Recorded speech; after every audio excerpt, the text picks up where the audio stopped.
Okay, guys. So, Paul Miller, welcome to the podcast, man. Well, it's good to be here. Yeah. So let's start. Where were you born? Oh, I was born and raised here in Olney. Me too. Yep. So it's a small town, but everyone knows you if you've been around here. Yeah. For it. Brothers, sisters. I have a half brother and a half sister. They're Same. like 50 years old. They're Really? yeah. My parents are 70 and 78, so I was always Really? I got old parents. Huh. Okay. Did you grow up with them, or was it like they were already out of the Yeah, they house? were like 18 when I was born, so they were Wow. they weren't there too much. It's kind of only childish. Yeah, I would say I was raised as only child. Got all the awkwardness that comes with it. Right on, man.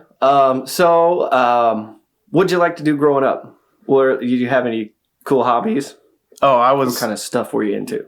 I was always playing in the creek when I was at my grandma's. I was definitely an outdoorsy person until around like 13 or 14, and then I discovered video games. And that like 2 years of my life, from 13 to 15 was. I remember I was doing like 8-hour sessions of playing Diablo 2 and stuff like that. Oh man, I used to love Diablo. It's definitely my most played game, and I still go back and play on that. They recently remastered it, so I saw that. I kind of wanted to get it. Yeah, and the way they did that was interesting.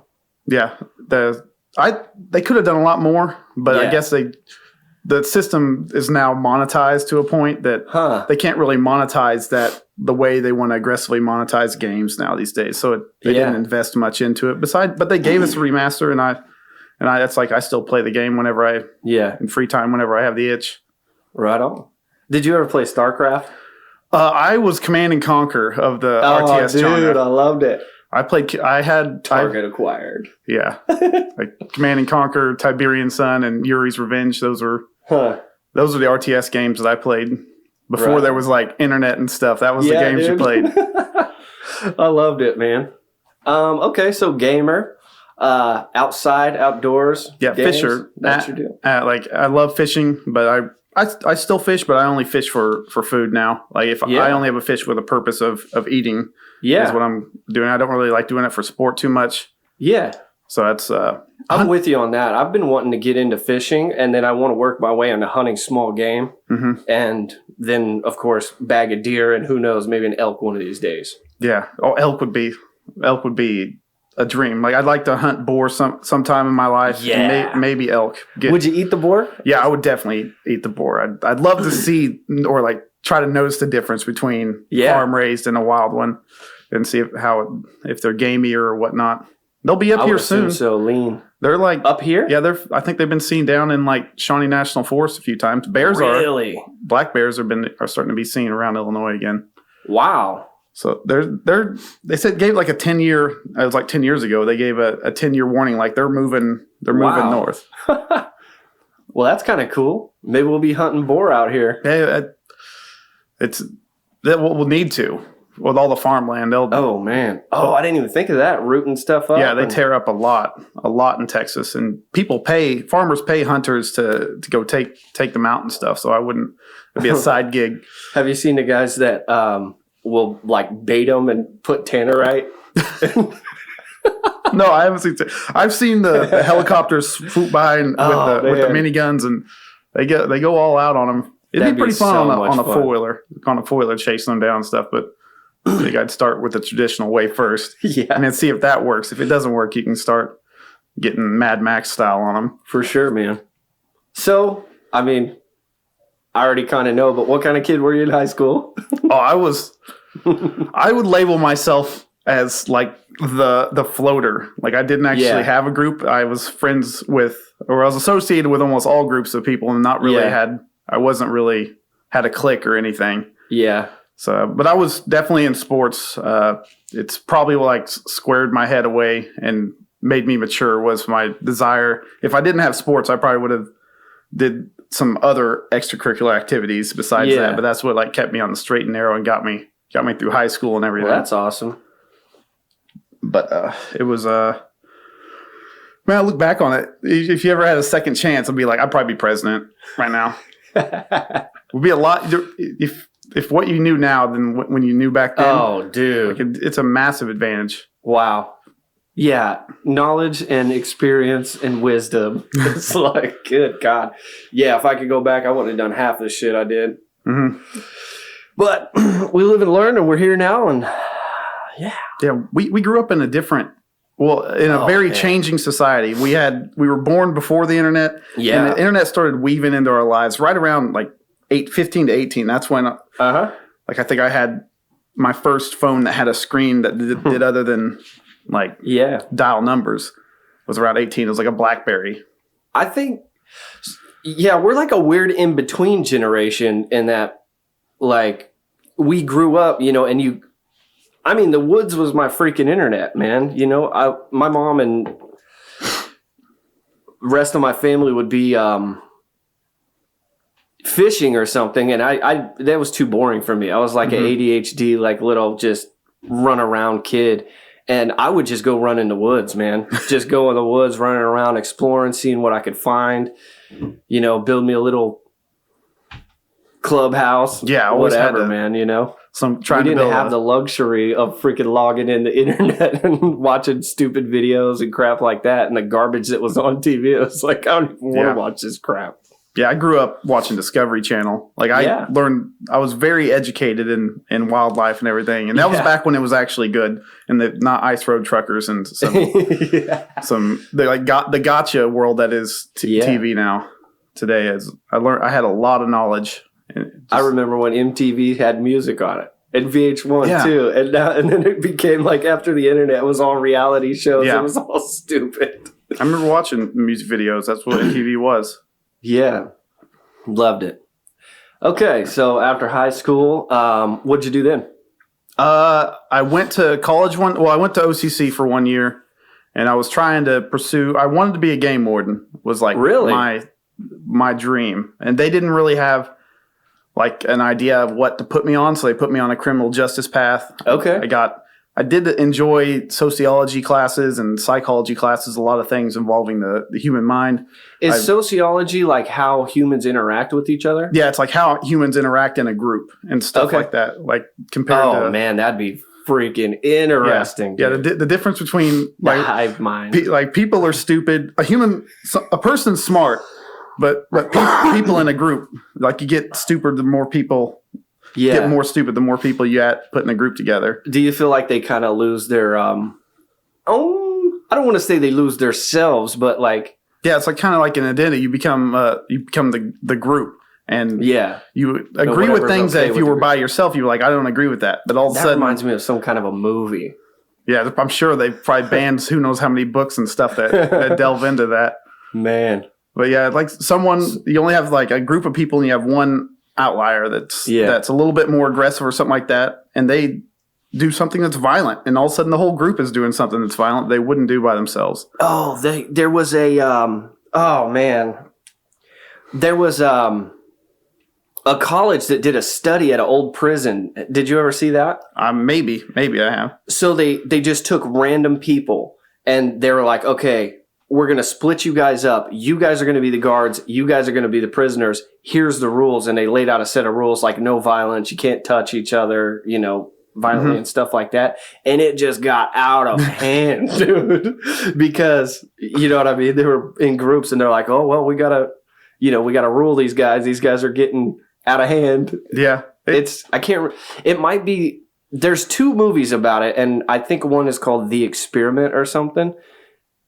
Killer. Highly suggest. Very cool. Anyway, so you studied sociology.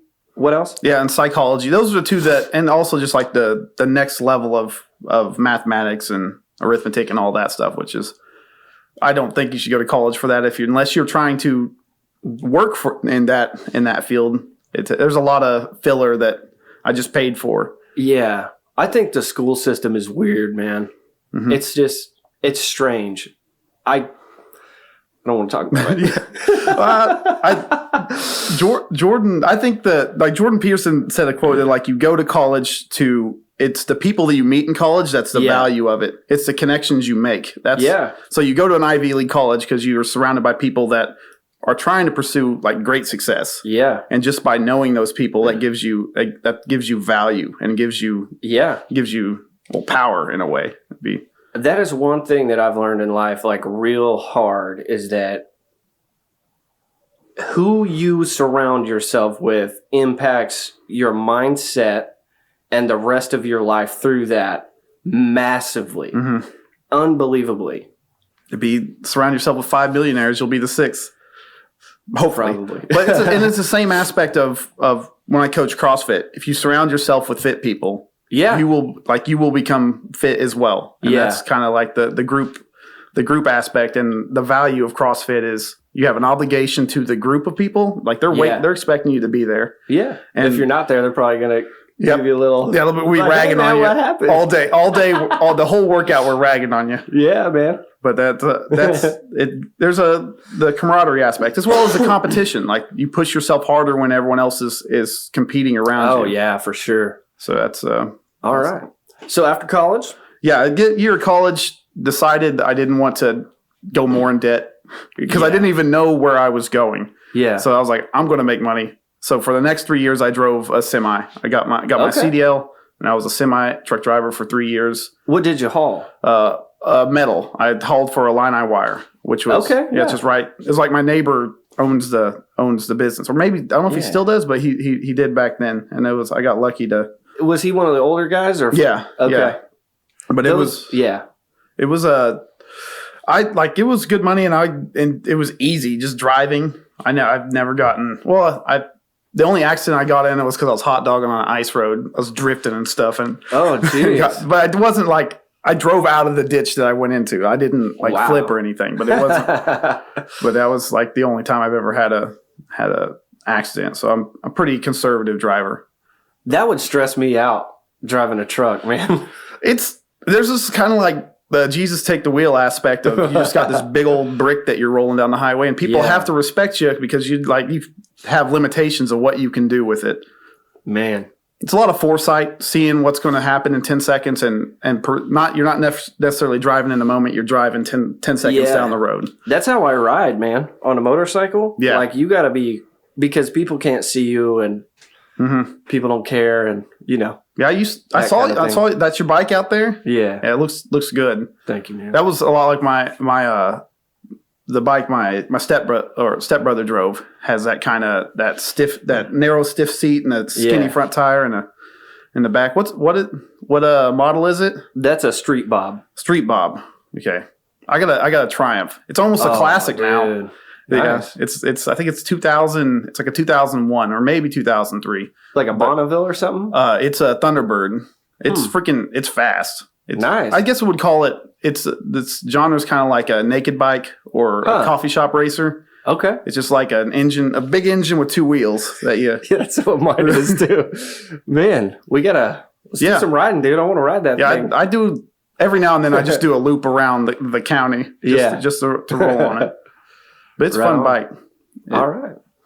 Yeah, but I got like that speed. My dad used to drag race motorcycles. Really? So I got the demon in me to go fast. So I have that terrifies me. I would never want to drag race a bike. Yeah, he learned like he stopped racing like crotch rockets and stuff when he got in an accident, almost lost his foot and lost all the skin on his back and everything. So it was like that was the time where he hung up his boots and got a cruiser after that. So God dang. You'll drive until you learn. I suppose a ride until you learn. You're going down. That's for sure. Yeah, and you're going a long way. Man. Okay. After driving a truck, what'd you get yourself into?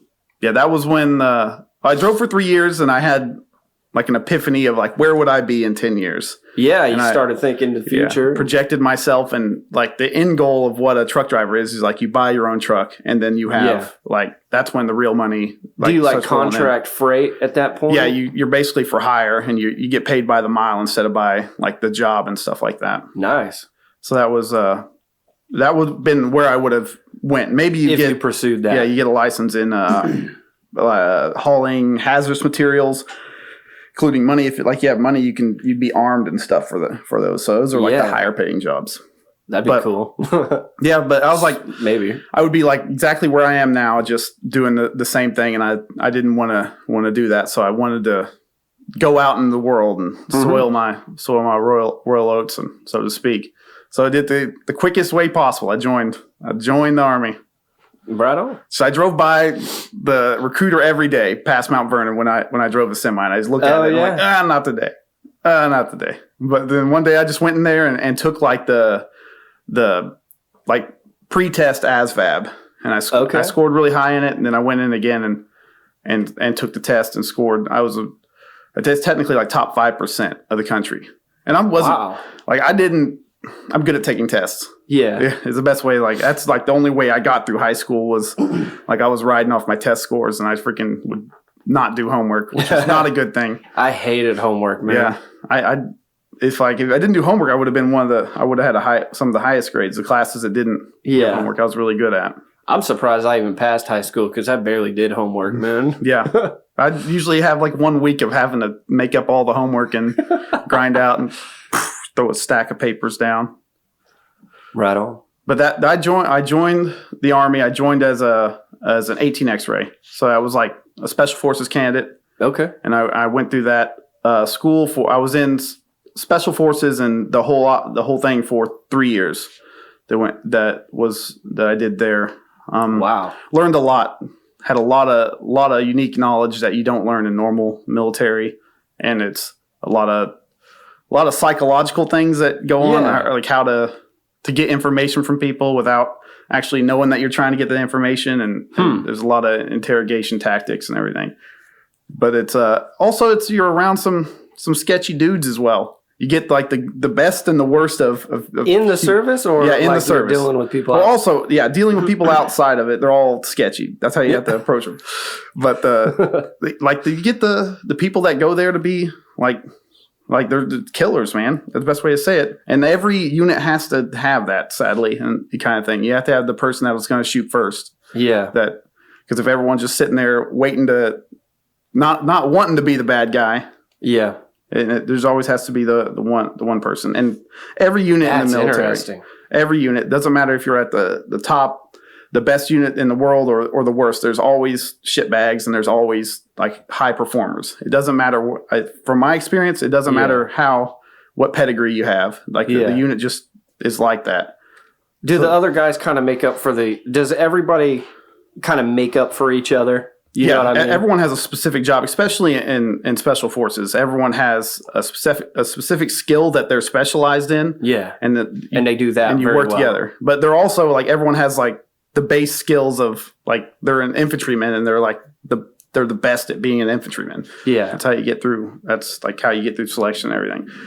But basically, selection is just like trying to make you quit. That's what the whole thing is. Yeah, they're testing your will, seeing and everyone's going to break. Eventually, if you don't, you just stop eating and your body breaks down. Yeah. And they just want to see that you won't quit. They want to see that you'll go all the way. One of my friends is in Ranger School, and he said it doesn't matter how fit you are going into Ranger School because you're not going to eat for a week or whatever else, and they're going to just break your fucking body down, and you're going to come back skinny as shit. Yeah. So like big head, little body is how we always like your head would look gigantic, and you'd be all emaciated. Good Lord. That's fucking hardcore. But the saying is like after 2 weeks, everyone's the same shape. Like everyone's broken down. Everyone's reverted back to like human. You're just human at that point. Man. But that was the first 3 years I was in the Special Forces, and then I PCS'd from there, and I went to the Airborne Infantry, which was just like we jumped out of planes. It's the same as Special Forces, just we more specialized in just being infantry. And Special Forces work with people a lot more and not necessarily just warfare, if to put it in that way. So when you did, I forget what you call it, Airborne School or whatever, were you dealing with guys that were going to be like 82nd and like 101st or whatever? Yeah, well, there's like, when I joined, it was like Geronimo, which was up in Louisiana and up in Alaska. I'm pretty sure that unit's shut down now, but 82nd, we call the mothership in the Airborne. It's everyone. A mothership eventually will call you back. Everyone goes to the 82nd if they're airborne long enough. And I did too. They called me back. Hate that place. But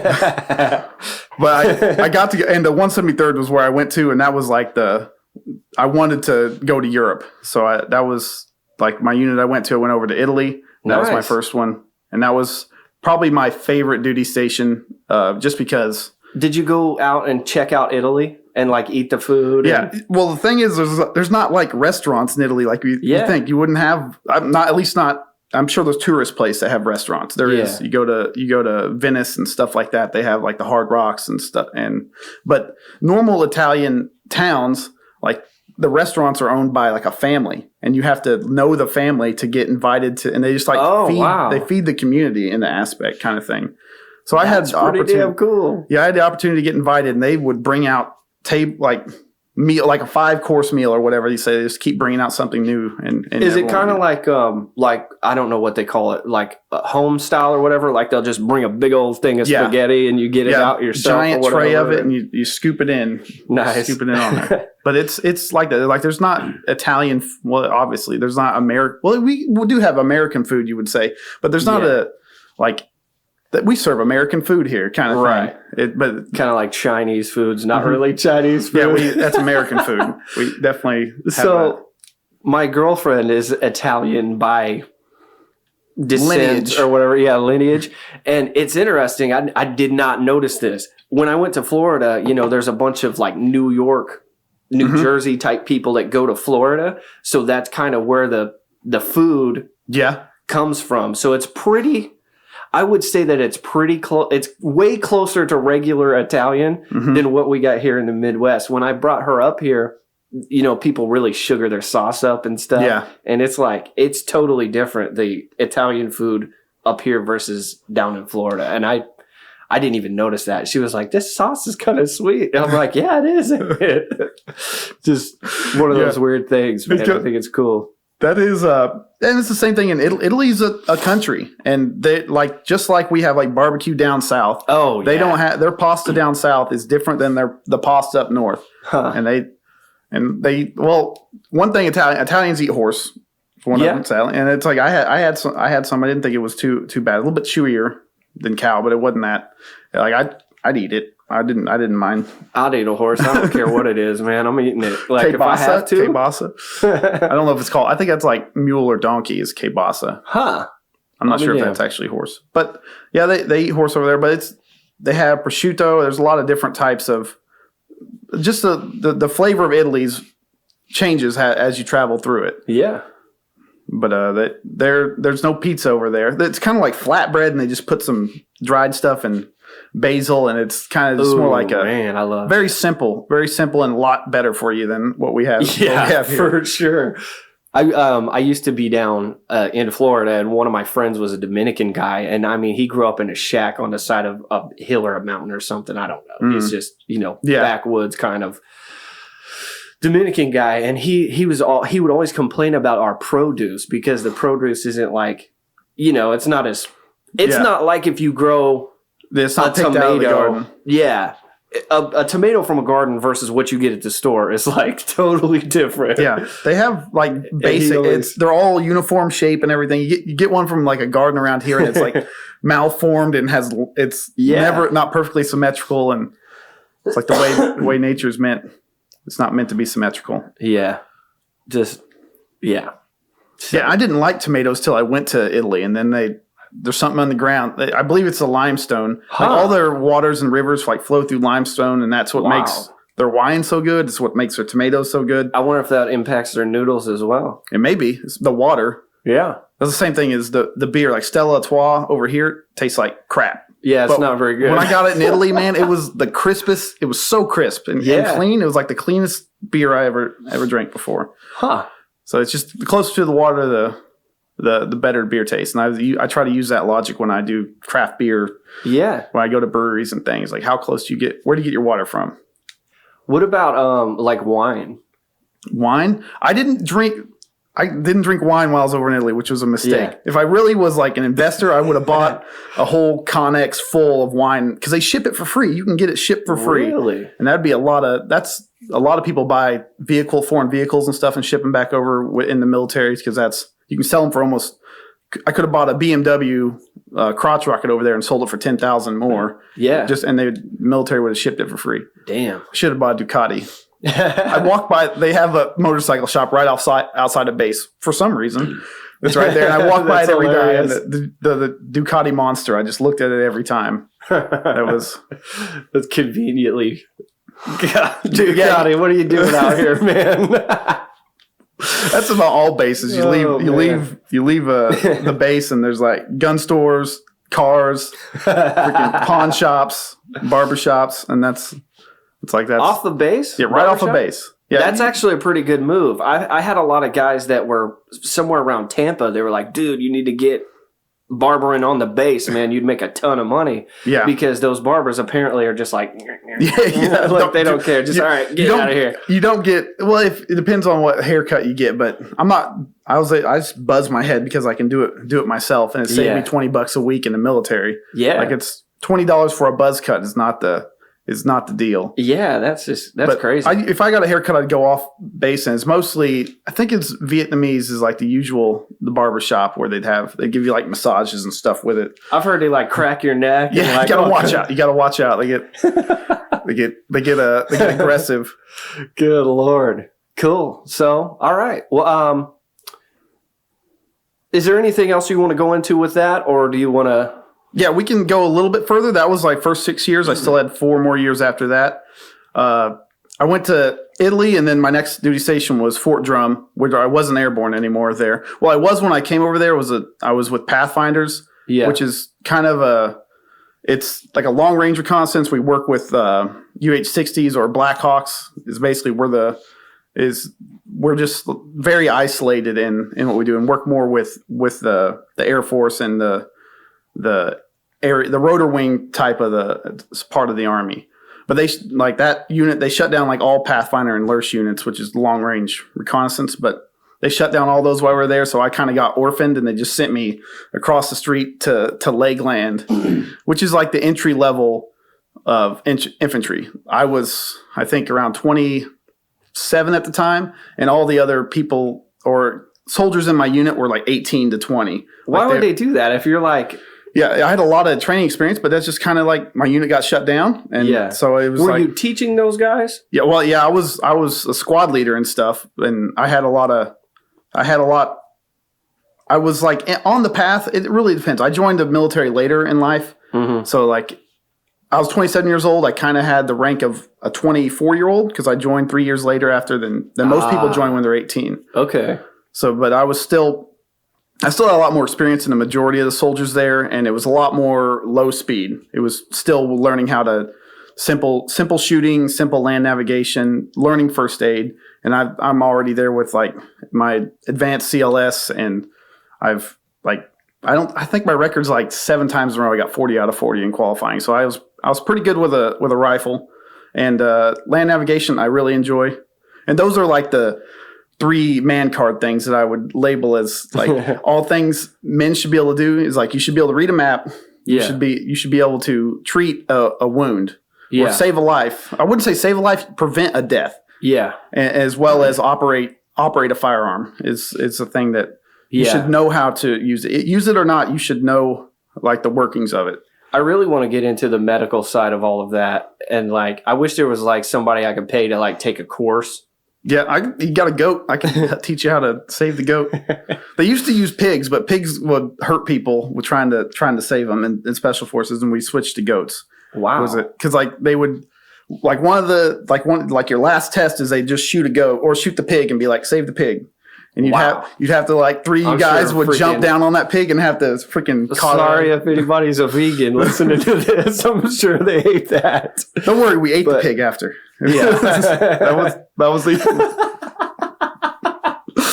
Oh man! Wow, that's interesting as hell though, because I mean, a pig, like the flesh and bones of a pig, is like very close to what we're dealing with. I'm not sure if we've used like pig organs as transplants, but we might have before. You know, like I think at least somebody has in the world. I think. Yeah, it's their anatomy is very similar to ours. They have a very similar anatomy, and they're smart. They're just smart in ways that humans aren't smart. Yeah, they're actually one of the most intelligent animals on the planet, and I think they get a lot more done when they're domesticated and all they do is live in a barn their whole life or a pen compared to the wild ones. Those wild ones are super smart.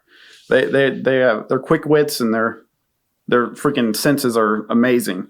They can smell you open a box of pretzels from like a quarter mile. Wow. Yeah, we were under nods and when I was down in Louisiana, we were just watching them and I just opened my bag of pretzels and I saw their nose like shoot up and they just beelined it at us. At you. Yeah, they just came straight toward smell. They know we don't shoot. The raccoons are worse, but the pigs, like, they'll come right up in your trash at night and things and tear through it. Raccoons will fight you. They'll fight you in your Humvee for your MRE. They have no shame. But you have to make sure there's no way to get in your Humvee or they'll get in there. Wow. Man. Okay. What'd you do after that? Well, going back to the medical thing, that was one of my passions as well. I took like a deep dive into learning how to give IVs, treat broken bones, prevent like puncture wounds of the torso, and there's a whole bunch of things that I really enjoyed that. And of my infantry, I think that's one of the greatest skills that I learned was just basically how to perform first aid. Yeah, be a first responder on a scene. To save life and not go for scalps. But that was I was in a time where there was a lot of like rules being changed to how you treat people. There was a lot of knowledge. It started with like the HABCs, hemorrhaging, airway, breathing, circulation. And that's like how you went down the line. And it became EMARCH-E, which is more of the combat side of like the first thing is to keep fighting. Because a lot of people would see someone get hit and they go to, I gotta go into life-saving mode. Well, you can't save their life if your life is in danger, right? Yeah, and it just starts piling up. Yeah, you just go out there on the X and now you have two problems that are out there. Yeah. So you keep fighting and then you would just go out there and massive hemorrhaging, airway, respiratory, circulation, hypothermia. And it kind of goes down and like that's kind of the stage of people as they fade. Oh, hypothermia because you're losing the blood. Yeah, you lose blood, you go into shock. There's a lot of things that can fluctuate your body temperature. Yeah. And then to be evacuation, which comes into calling in the medevac and everything. So you get them done up the best you can and then get them the frick out of there. Yeah, you just stabilize them is the best way to put it. Prevent them from dying for prevent them from dying for 8 hours so they can get to a surgical board. And then they would do the rest of it. Wow.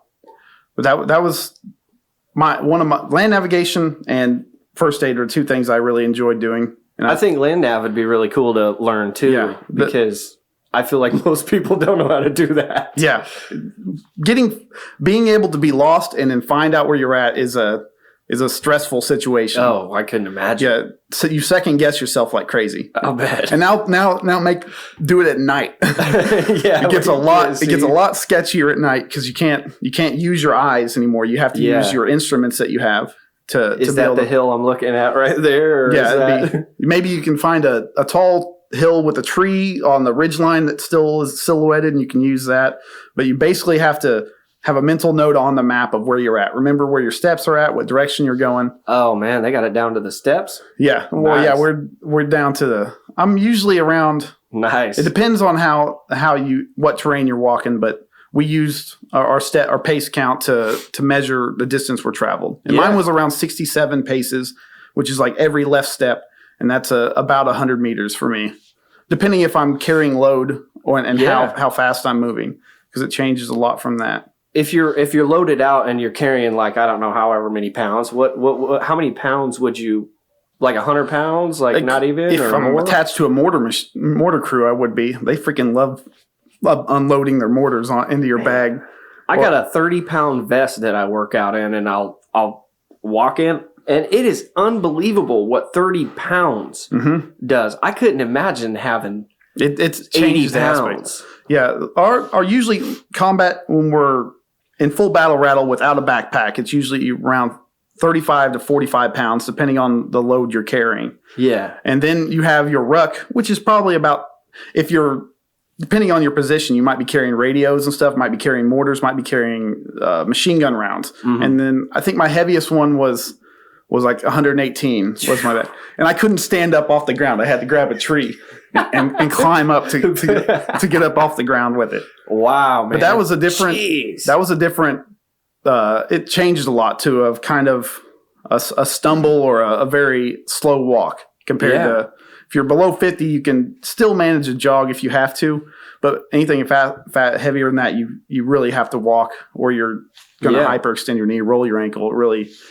And that was one thing when we were actually in like combat areas, we never ran or we never rucked like crazy stupid, like as fast as we could. Yeah. We always wanted to have our wits. Yeah. But when we're training, that's all we do. So it's like I would change how we train. I was trained. Yeah. To more replicate like like combat zones and everything. Yeah. Because and it's not healthy walking as fast as you can with more weight than your body actually weighs. Yeah. That's very hard on your hips. And that's why a lot of soldiers have bad guys, hips, knees, back, all kinds of crap. Yeah, it really messes you up. I blew out my left knee jumped off a Humvee, and I thought I had an estimation the ground's about 3 feet down there. That's where I'm going to land. But there was a ditch down there, and I just kept going, and I just collapsed. And I was in full kit when that happened. And that really set me back but I was able to get it back under control. But like from 25 to 27, I had some gnarly tendonitis and some atrophy in my leg. So I had to reawaken all that and relearn how to squat and step and everything. Yeah. Jeez. Okay. Now we can go on. Oh no, I haven't even got to be a drone pilot yet. That's the next step. When I went to there, in the military, my dad said, learn how to pull it, was one thing that stuck to my head. Learn more than how to pull a trigger. Yeah. And that was basically how someone would identify my job for the 6 years, like a trigger puller. Yeah. It'd be on that. And I was like, I want to get an education. I'm going to use the military to get one. Yeah. So I instantly said, like, what's the highest technology that's going on right now, and what can I get involved in? And it's like drone pilot. And it also helped that they had the highest re-enlistment bonus and as a drone pilot. So I pulled that in. Nice. So I went into that. It was 4 years of it. We went down to Arizona, and basically our training was just border patrols. Like they used us as the training of it was border patrols, and we would do work at night. I went there during the monsoon season. So basically, and it gets super hot in Arizona. Oh, so hot that it's almost afternoon. Once you get noon, it's almost uninhabitable to be outside. So we were working. I'm not a fan. Yeah. I do not like that over there at all. You could literally smell bacon cooking if you stood in the sun for like 5 minutes. You could smell your skin. It's crazy the difference in an environment like that between if you're in the shade and you're not. Yeah. It's like. Yeah, it's crisp. The air is thin and it's a lot. The sun, like you could be feeling perfectly in the shade. Yeah. And then get in the sun and it'd be literally, cooking you. It'd be cooking you on the spot. But I was in the mountains when I was there. I think my elevation was about 5,800 feet. And that was the first time I've ever really been in the mountains. Yeah. And I'll tell you, running sucks. It's a different type of lung death. I've heard. From running up in that altitude. Lose your breath quicker. Yeah. And it burns different. It burns. Really? My lungs burned in a completely different way. Interesting. Takes about 30 days to acclimatize to the altitude, but you still have that. It's still harder. You have less oxygen that you're breathing in. So drone piloting? Yeah. Went up, you go through the same pilot school that the actual pilots do. So I was able to get my pilot's license there. That was a really... like a gift, another gift the Army gave me. I saw anytime if I ever wanted to go in the career as a pilot, I just have to go take the test, and then I can start single prop is what I'm rated for. So I can't have like the 2 engines or a jet engine kind of thing, but I can fly IFR, VFR. I think it'd be cool to have like a little prop plane, like a single prop plane, like that they do the crop dusting like and stuff with. The Cessnas and stuff. Oh, the ones around here, like B-52 bombers, they fly around in. Those things are fast. Dude, this guy does these fields around here, and it actually just came up on my memories, man. I mean, he's flying right above my building. And it's just like, God dang, dude. Like right over these power lines and stuff. Yeah. It's nuts. I would love to do that. It's the only dangerous part of flying is taking off and landing. That's the only stressful part of it. Once you're in the air, it's kind of on its own. Like you can do what you want. Especially a lot of airplanes, especially beginner ones, it's almost impossible to stall them. You can't, like they're designed, they'll fix themselves by flying. Wow. And I would imagine that landing would be it's even more stressful than taking off. I don't know. Yeah, I've never piloted a plane. From the military, like problems usually happen or arise during takeoff more than during landing. Like that's when something will go wrong with equipment and things. When you're in the air, you're like, we got it, boys. We're good to go. Yeah, or take off and then you hear the engine stall and just a big old loud pop and off into the tree line. You're like, uh-oh. Heard that happen. But it's what was I getting on here? I want to say I was on a kick of buying an airplane. Yeah. Like while I was going through school, I was jonesing. I was searching for airplanes to purchase. But then when you like the real expense of buying an airplane isn't buying an airplane. It is the maintenance, the storage, the certifications you have to get every year. It's basically you have to buy an airplane every year. Yeah. That's what's way too expensive for. I've heard there's a lot of regulation too and like rules and stuff. You got to do this and you got to do that. And it's got to be like very... Mm-hmm. It's getting like licensed or certified. You have to have a certain guy go in there, check, make sure your equipment's up to notch, make sure you're maintained properly. Yeah. And I've heard all of that's very expensive. Yeah, it's about the same price. It's the price of an airplane every year. Jeez. But like the airplanes you would buy are like 50 years old. But Cessnas are the standard ones that you like the first entry level, and those are the ones that are very easy to fly, but they're not fun. Yeah. They're not fun like the old World War II fighter planes and stuff that you see flying around out here doing the crop dusting and everything. Yeah. But those went to that, and then that's when I went back to I was airborne certified still after that, so they sent me to an airborne unit that flies drones. And I was attached. Cool. I was attached to an engineer battalion.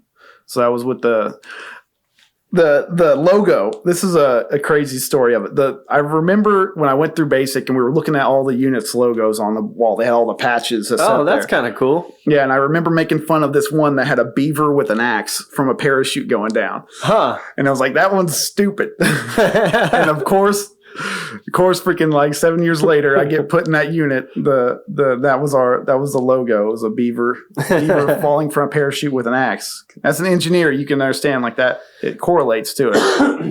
Wow. But I was there, and the things that I liked about it was they required us to sleep. We had to sleep on the same schedule as pilots. We were required to get 8 hours of uninterrupted rest. So, which is way better than the infantry, where maybe you sleep 9 hours in a week sometimes and stuff like that. That's probably the most unhealthy thing of the infantry is the lack of sleep that they put you through, and it's really bad on your body. I could imagine how dull your brain would be. Yeah, you know what I mean. If I don't get like 8 or 9 hours of sleep a night, I'm like, I feel like I'm autistic a little bit. That is when. It's about the 72-hour period. If you are heavily sleep deprived, if you only slept like once, maybe 3 hours, 2 3-hour periods of 72 hours, that's when the brain at 24 hours you go without sleep is equivalent of, I don't know, it's like you're at an alcohol level of 1.0. If you just go, or I don't know what's the statistic of it. It might be if you don't get 8 hours, you are at the alcohol level of like a 1.0 of your cognitive ability. Yeah. But usually around the 72-hour period that I've noticed where I start hearing things that don't exist. Yeah. And it's usually in the form of like like an old-timey baseball radio announcer. Like old-time radio going on. Like I could hear a radio playing off in the woods or in the trees and stuff like that. So your brain starts cooking itself and it starts making its own story up.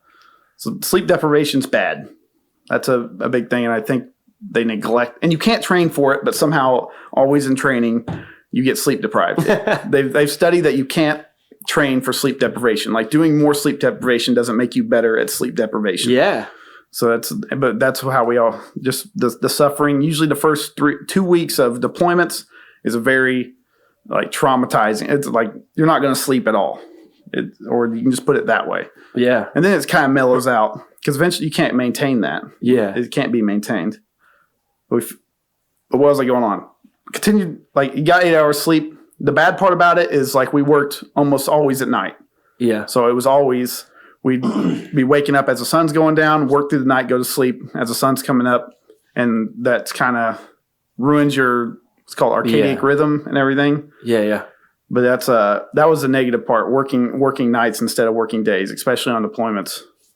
Wow. But the sleep was good, but I didn't really like I didn't mind it.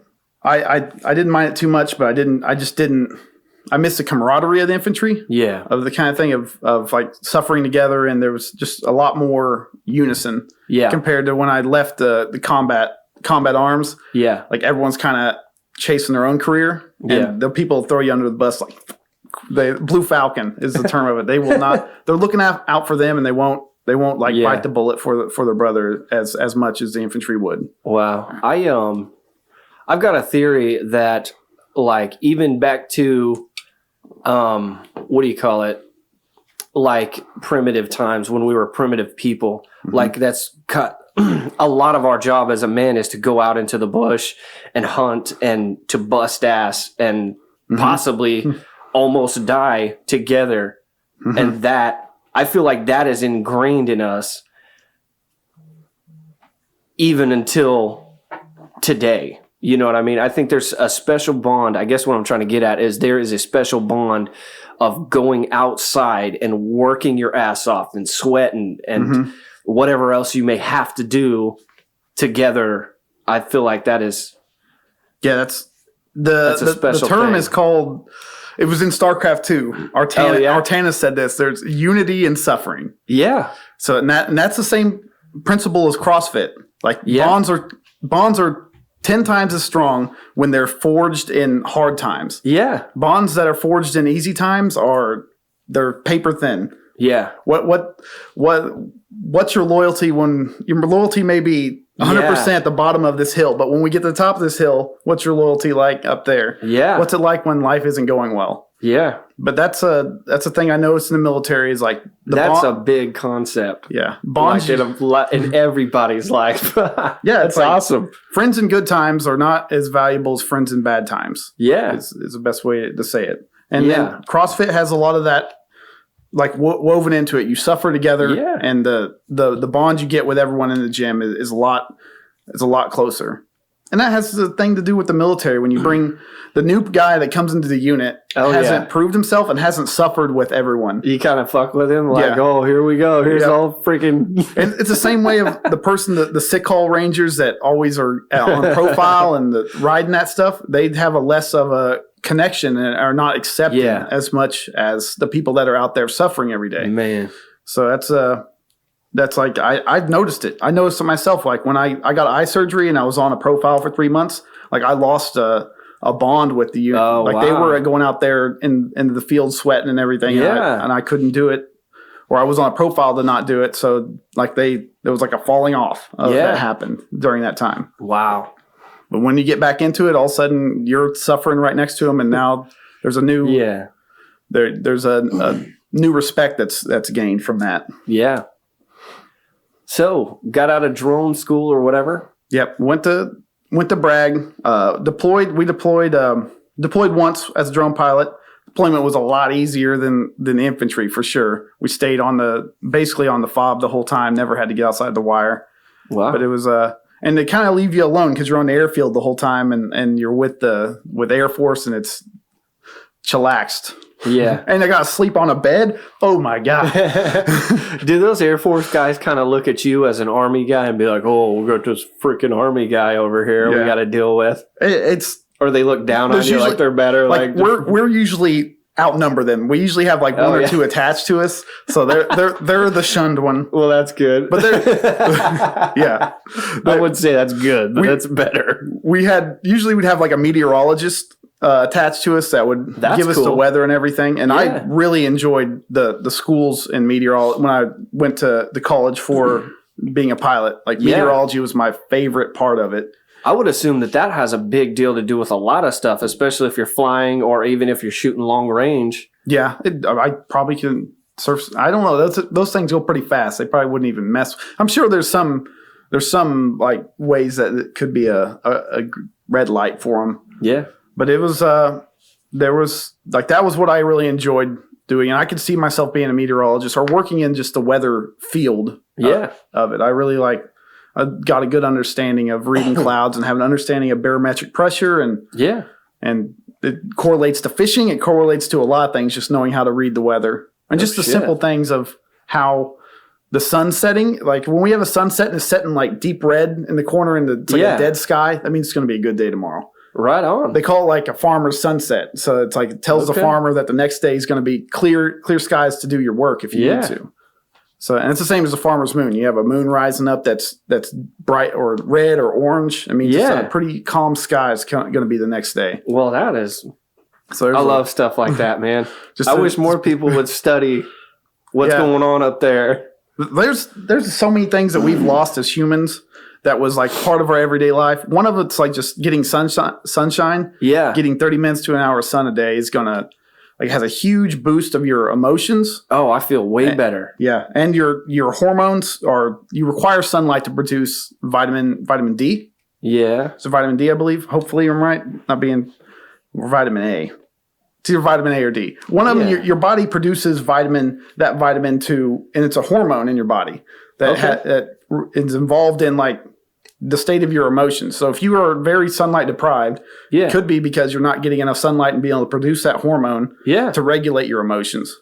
That's I think I need some more sunshine in my life, dude. Like, sometimes I'm like, I feel like I'm on my period. I'm just like, I noticed like, it, man, what the hell's going on with me? Yeah, and I've pulled myself out of like the depression-like symptoms by just getting 30 minutes of sunlight a day. Yeah, and by the end of the week, my emotions are a lot higher, and I'm a lot more optimistic at things. And now let me ask you this. Also, okay, so getting out in the sun, my go-to workout is strap that damn vest on me, go outside and do like 3 or 4 miles. Mm-hmm. So I'm getting sunshine. I'm getting that workout. I'm, probably may or may not work up a sweat.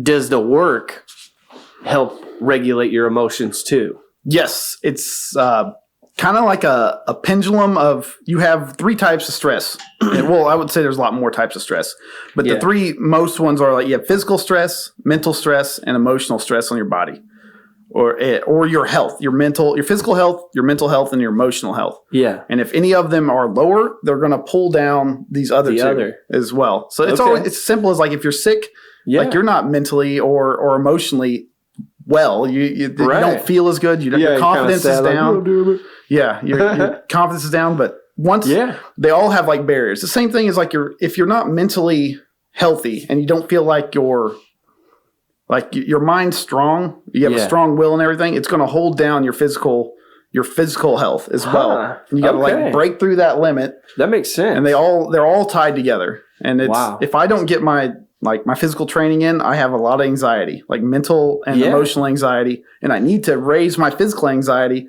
because it kind of plateaus it off. It makes life make sense. Yeah. Compared to I always have kind of thing that goes on to it. Yeah. So I have struggled with alcoholism and other things, right? So when I'm hungover the next day, number one, I'm ashamed of myself for drinking so much alcohol. You know what I mean? So I don't know if that's a mental or emotional thing, but then that makes me, feel even worse. And it's just like a compounding thing. So that kind of makes sense. Yeah. And you have a huge dump of dopamine and a lot of chemicals when you drink alcohol. Yeah. You have like an overload of these feel-good emotions. Yeah. You're happy, you're social, and it's all great, but you're depleting yourself in this. So the next day, and you're poisoning yourself. Yeah. So, man, wow. Hopefully that helps somebody, because that's been a big thing in my life. It goes on. Yeah, I had, when I was in the military, man, party till the lights go out kind of thing. Yeah. And I wish I didn't, so I could remember more of those good memories. I still have them, but I have to be like reminded, like, oh yeah, this one time I was in Amsterdam. Yeah. But kids, if there's any young men or women or whoever else watching this, do not get into drinking heavily. I did it. I still do it sometimes. He did it. He wishes he didn't. I wish I never got into that. It's not worth it. And then, of course, if you continue the path as I did and start doing drugs and stuff, it's even worse. It is so bad. Don't do it. Yeah, it falls off. Like, eventually, reality will snap back. And it will get you. Yeah. Eventually it goes on there. That's like a karma thing. Yeah. Like if you're doing and being bad, like it's coming around and it will get you. It will get you. Don't do it. It'll catch up to you for sure. It's on there. But I don't think it's like wrong to drink recreationally and with friends and everything. You just got to set a limit on yourself because it tears you. Subdue your passions. Yeah. I gravely try to avoid getting hungover because it sets me back so far physically. Like I'll lose a whole week of training. Like, and I'll just have to train hard for a whole week just to get back to where I was. Yeah, man. Yeah. As well, there's like the 2 to 3 day hiatus after that where your emotions are just like depleted and you feel down and it's like just the regret path that you go on. Yeah, for sure. Anyways. All right, going back, where were we talking about getting sunlight? Yeah. Other things. Now we're like meandering into like the physical health aspect of like what my career is now, and it's kind of a good transition. Yeah, it's what I want. This is like my passion. Yeah, like fitness, mental and emotional health, and just overall well-being is what I try to coach in my gym. Yeah, but the easiest way to get yourself back on track and the most controllable way is your body. And the rest of it kind of falls in line. And that every time I've dug myself out of a hole in my life, I started with just like refocus on how physically fit I can get. Yeah. And then there's a light at the end of the tunnel. And I'm going to be ready to go to that light whenever, because I'm going to be capable of doing it. Yeah. And of course, each little accomplishment is a good thing. Yeah, and that kind of makes you want to accomplish more, and it's like a funnel. Yeah, it's definitely setting goals. We'll talk about that as like one of the most important things you can do to go forward in your life. But it's just if you can just focus on yourself. If you're in dark times and everything, just focus on improving yourself, and the easiest way to do that is physical fitness. It's the most simple way. It doesn't require anyone else, and you go forward from there, and opportunity will. And you'll be ready to take that opportunity, that mental or emotional task. You'll be more fit to be able to tackle it. Is one thing. But I've dug myself out of multiple times in my life, and low times whenever like everything falls apart or I have to start over, and I'm just gonna try to be the fittest person I can be. Yeah. And along that journey, then it just kind of it works itself out that way. It always has. So that's like one of my rocks is if you're at a low point, just focus on yourself. And the easiest way is your physical health, and that'll raise your mental and emotional health as well.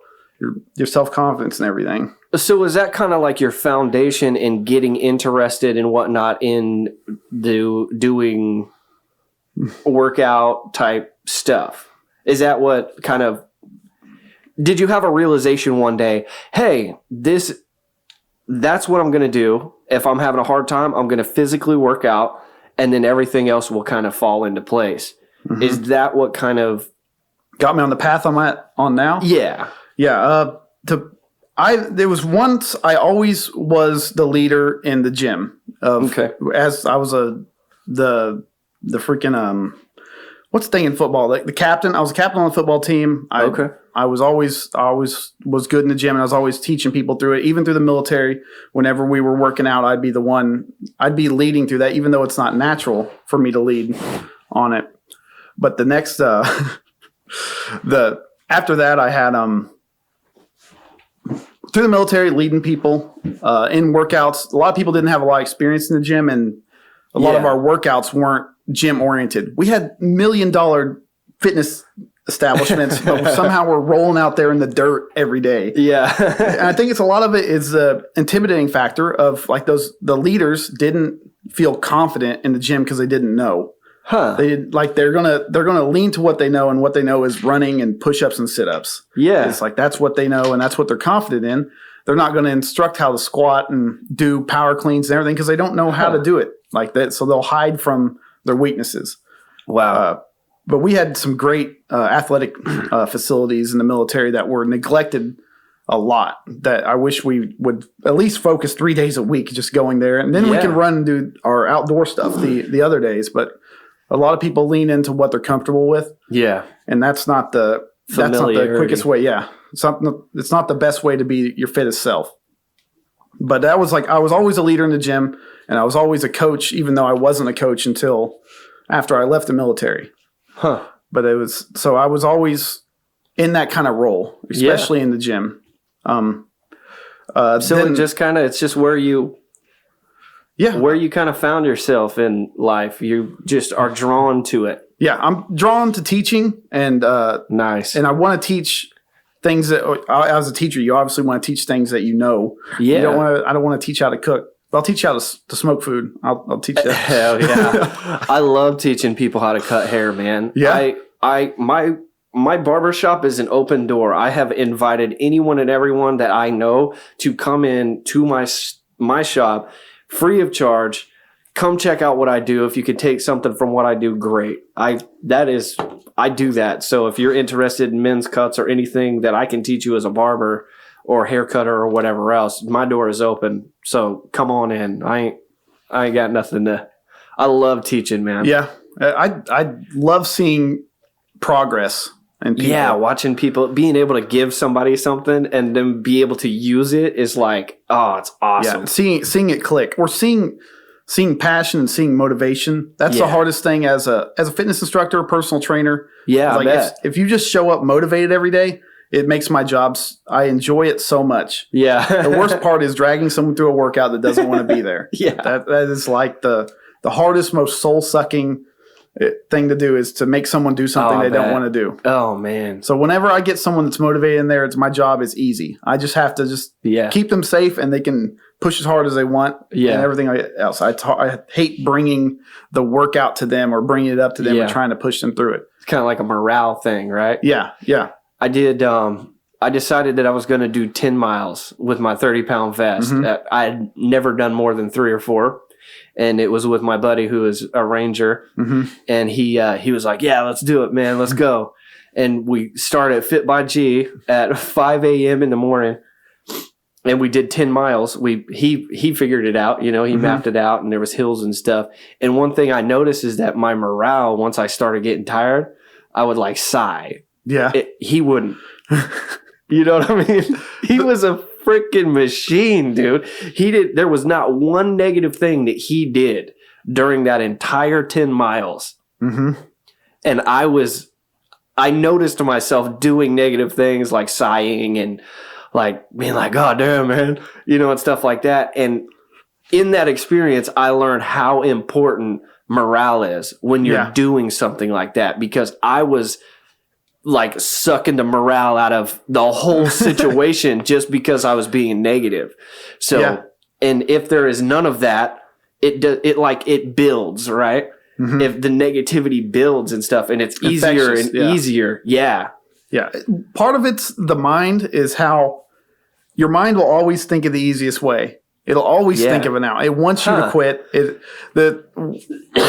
Being in Fort Drum, which is like the coldest, we say, like our slogan is like Alaska comes to us for winter training, because it freaking snows a lot. We're right off Lake Ontario. We get that lake effect snow dumping on us. Yeah. But I noticed there, like if you're out there in the cold and there's a warm running truck right next to you or a building right there, your mind is like, you are cold as hell. You are freezing to death. Get your ass in a truck. But when there's not, and there's no way to get warm, it's not in your mind. You don't even think about it. Yeah. But your mind knows that's where it's at. So it's going to make these feelings, it's going to amplify these feelings. It's going to amplify that feeling of quit in you, because it knows quit is right there. Yeah. And it's your body and mind and stuff wants to survive, right? That's the first one. So it's like, get to the warmth. Yeah, the warmth is right there. That's how you get warm. So I'm going to make you feel cold, as cold as you can. But when there's no way to get warm, it's not part of your body. And it's part of training your will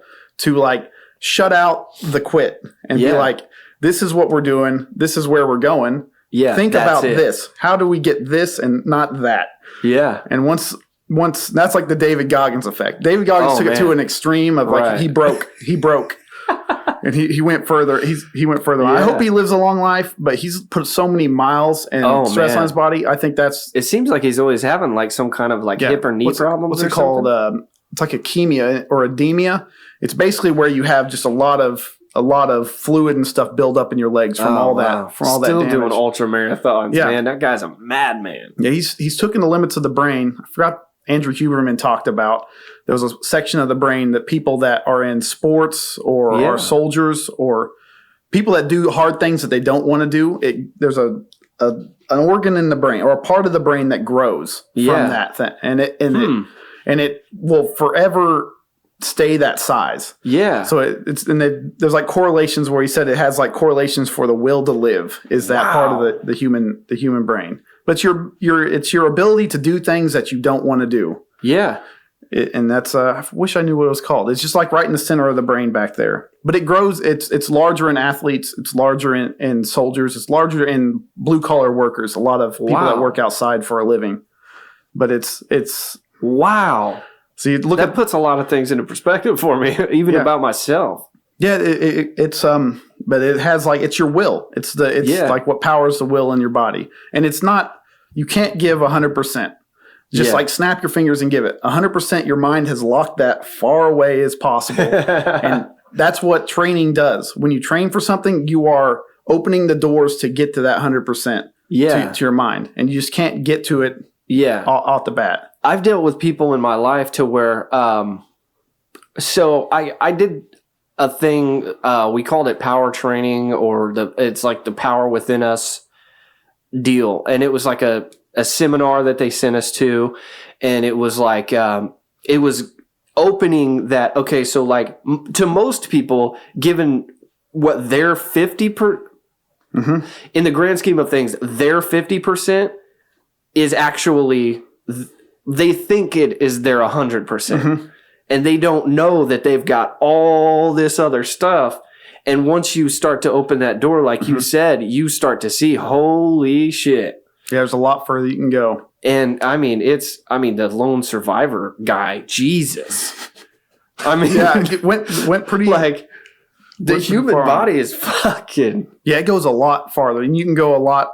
There's a healthy way of it as well. Right. You have to tip yourself back. But even as a normal person, you know what I mean? Like, guys, you got a lot in you when it comes to working out, when it comes to your, mental or emotional stuff. Like, people are operating on such a small percentage in my mind. Even myself, you know what I mean? Like, I know that I can go outside and I can hammer out 10 miles, but it's put on. There was a time, my first year I got out of the military, I wanted to do something that was incredibly hard, and I wanted it to be my decision to do it. Yeah. Just to prove that I could. Yeah, I love that. Guys, do that. Yeah. There was so what I put together was like I was going to do a 5-mile cross-country kayak trip that was about 150 miles. Or did I say 5 mile? A 5-day cross-country kayaking trip that was going to take over 150 miles. Started in the Ambraw, ended in the Ohio. And the first day was a big culture shock. And I was with one of my friends who won't be named, but he knows who he is. and like the first day he gave up on it. He quit. We had an opportunity. We set up and set camp, and the opportunity to quit entered your mind. Now let me ask you this: going into this, were you packing your kayak on your person, or did you have like a vehicle that was there and then? Yeah, we dropped off. We set the kayak in. There was a few times I had to carry it in low water zones, but I had about 70 pounds of equipment to load onto the kayak. And it was just you and the kayak from that point to the finish. Yep. And your supplies and everything you had. I had planned water refill spots along the way where I was going to. Nice. I had a 3-gallon jug of water that I'd fill back up. Cool. So I had to do a lot of planning to make sure it's like opportunities for water. That was the biggest thing. It's like make sure I can get to water. I even had one of those little fancy straws if I had to slurp river water. So did you have food on you? Were you planning to forage a little bit? Yeah, I fished. I did catch one fish and I cooked it on it. But I had some tinfoil that I used and some olive oil that I put on there with some Old Bay. With some Old Bay is what I nice. But did you throw that straight on some coals or? Yeah, I made a fire and just wrapped it in tinfoil and put it on top there. Nice. And cooked it up. It was like a 2-pound catfish. That was one night. But I also had like 2 rolls of Ritz crackers, tuna packets, and some little baby food squeezes to get me along the way. And that was the majority of my food. I wasn't a sole survivor off of fishing. Yeah. But it was the first day was definitely the hardest day. I bet. Just being in the sun all day, kayaking 30 miles. That was the first time I ever kayaked longer than like probably 2 miles. Was that kind of an accepting your circumstances kind of situation? Like your brain and what else is like fighting it, like this sucks, whatever. Mm-hmm. And then eventually you're like, okay, I made this decision. I'm here. And you get all that crap out of your brain and you're just like, there's the goal. I am getting there. Yeah. And I told my partner when we went on, I was like, I will not quit. No matter what's happening, I will not quit. He wanted me to quit with him so bad. Yeah. And I said, like, I told myself I'm not going to quit. Of course you want your buddy to quit, man. Yep. And man. He bailed out. It was like in Mount Carmel, bailed out there. Yeah. And day 2, I was on my own. And I just kept on going down the river. Nice. And it was a tough morning too. The second morning was a tough one to start rolling. And I paddled to like this lone sandbar that was out in the middle of nowhere. And it was like, the realization that I broke through. Yeah. After that, it was all sunshine and rainbows, except for one time. Yeah. One time I thought I was going to die, but the rest, I'll get to that one. But after that, my mind accepted that there was no quit. Yeah. And there was only forward from there. And it became a lot more enjoyable for me. Cause I just there was nothing, like my hands were bleeding and everything by day 3, from the calluses on it, but it didn't hurt. Because there was no fixing it. There was no, I was in the middle of nowhere. I couldn't do anything but go forward. And that pain is only there because your body knows there's a way to fix it. Like cold is only there. Hot is only there because your body knows there's a cool place somewhere. But that's just where I went. I think I got out at the old Shawnee Town, where they used to have the biker rallies and stuff down there where Sturgis used to be. Yeah. And that's where I pulled out at. And I had freaking, like my beard was like straight blonde from just being sun scorched the whole time. Yeah. Yeah. It was. Mine turns red and then would probably eventually turn. Yeah, it would definitely it could blonde out. Yeah, my beard goes from blonde to red in the winter. So I have like a seasonal beard. But that was like a breaking of my. Like, I proved that I can do hard stuff on my own. I had to prove to myself that if someone's not telling me to do something, I can go further and beyond that what would be people would do. So that was me unlocking one of my will gates. Yeah. I feel like people these days, especially the younger generations of kids, and I'm getting old, guys. I'm almost 35, okay? So I can start talking like this. They don't have that. So like when we were kids, we didn't have the internet, right? Mm-hmm. So our parents couldn't just push a tablet in our face and be like, all right, here you go. Shut up. You know, I'm tired from work. They like, okay, go outside, man. We had a rope in a tree, and my sister's dad, he'd be like, hey man, how fast you think you can climb up that? I'm like, I don't know. Let's see. And I'd freaking climb up that rope and I'd freaking touch the limb. Yeah. I mean, it was a good, I don't know. Yeah, it was taller than our trailer. Yeah, which was probably 12, 15 feet. Maybe 20 feet. Would say maybe 20 feet, man. Yeah. I had one. My dad had one hanging out there, and he would like bet his friends. I think my son can climb that. And and that was we'd big race, man. Our freaking cousins or whatever would come over and so you can go up it. Yeah, that's faster. Big thing in the military. I had rope climbing experience, which gave me you think climbing a rope is hard? Put 60 pounds in your back and then climb a rope. God, it gets a lot. You're hanging like horizontal in the air. So I feel like, what do you think the solution to that is, though? So like when we were kids, we would push ourselves physically and be able to overcome that and then open that gate, like you were saying. Mm-hmm. Like, okay, well, here is there's a big benefit to accomplishing something that you're not sure if you can accomplish or not, and pushing yourself and doing that thing. Yeah. You know what I mean? There's And the kids don't have that. They're like, oh, I got this far on a video game. Yeah, so what? Take your butt outside and, and...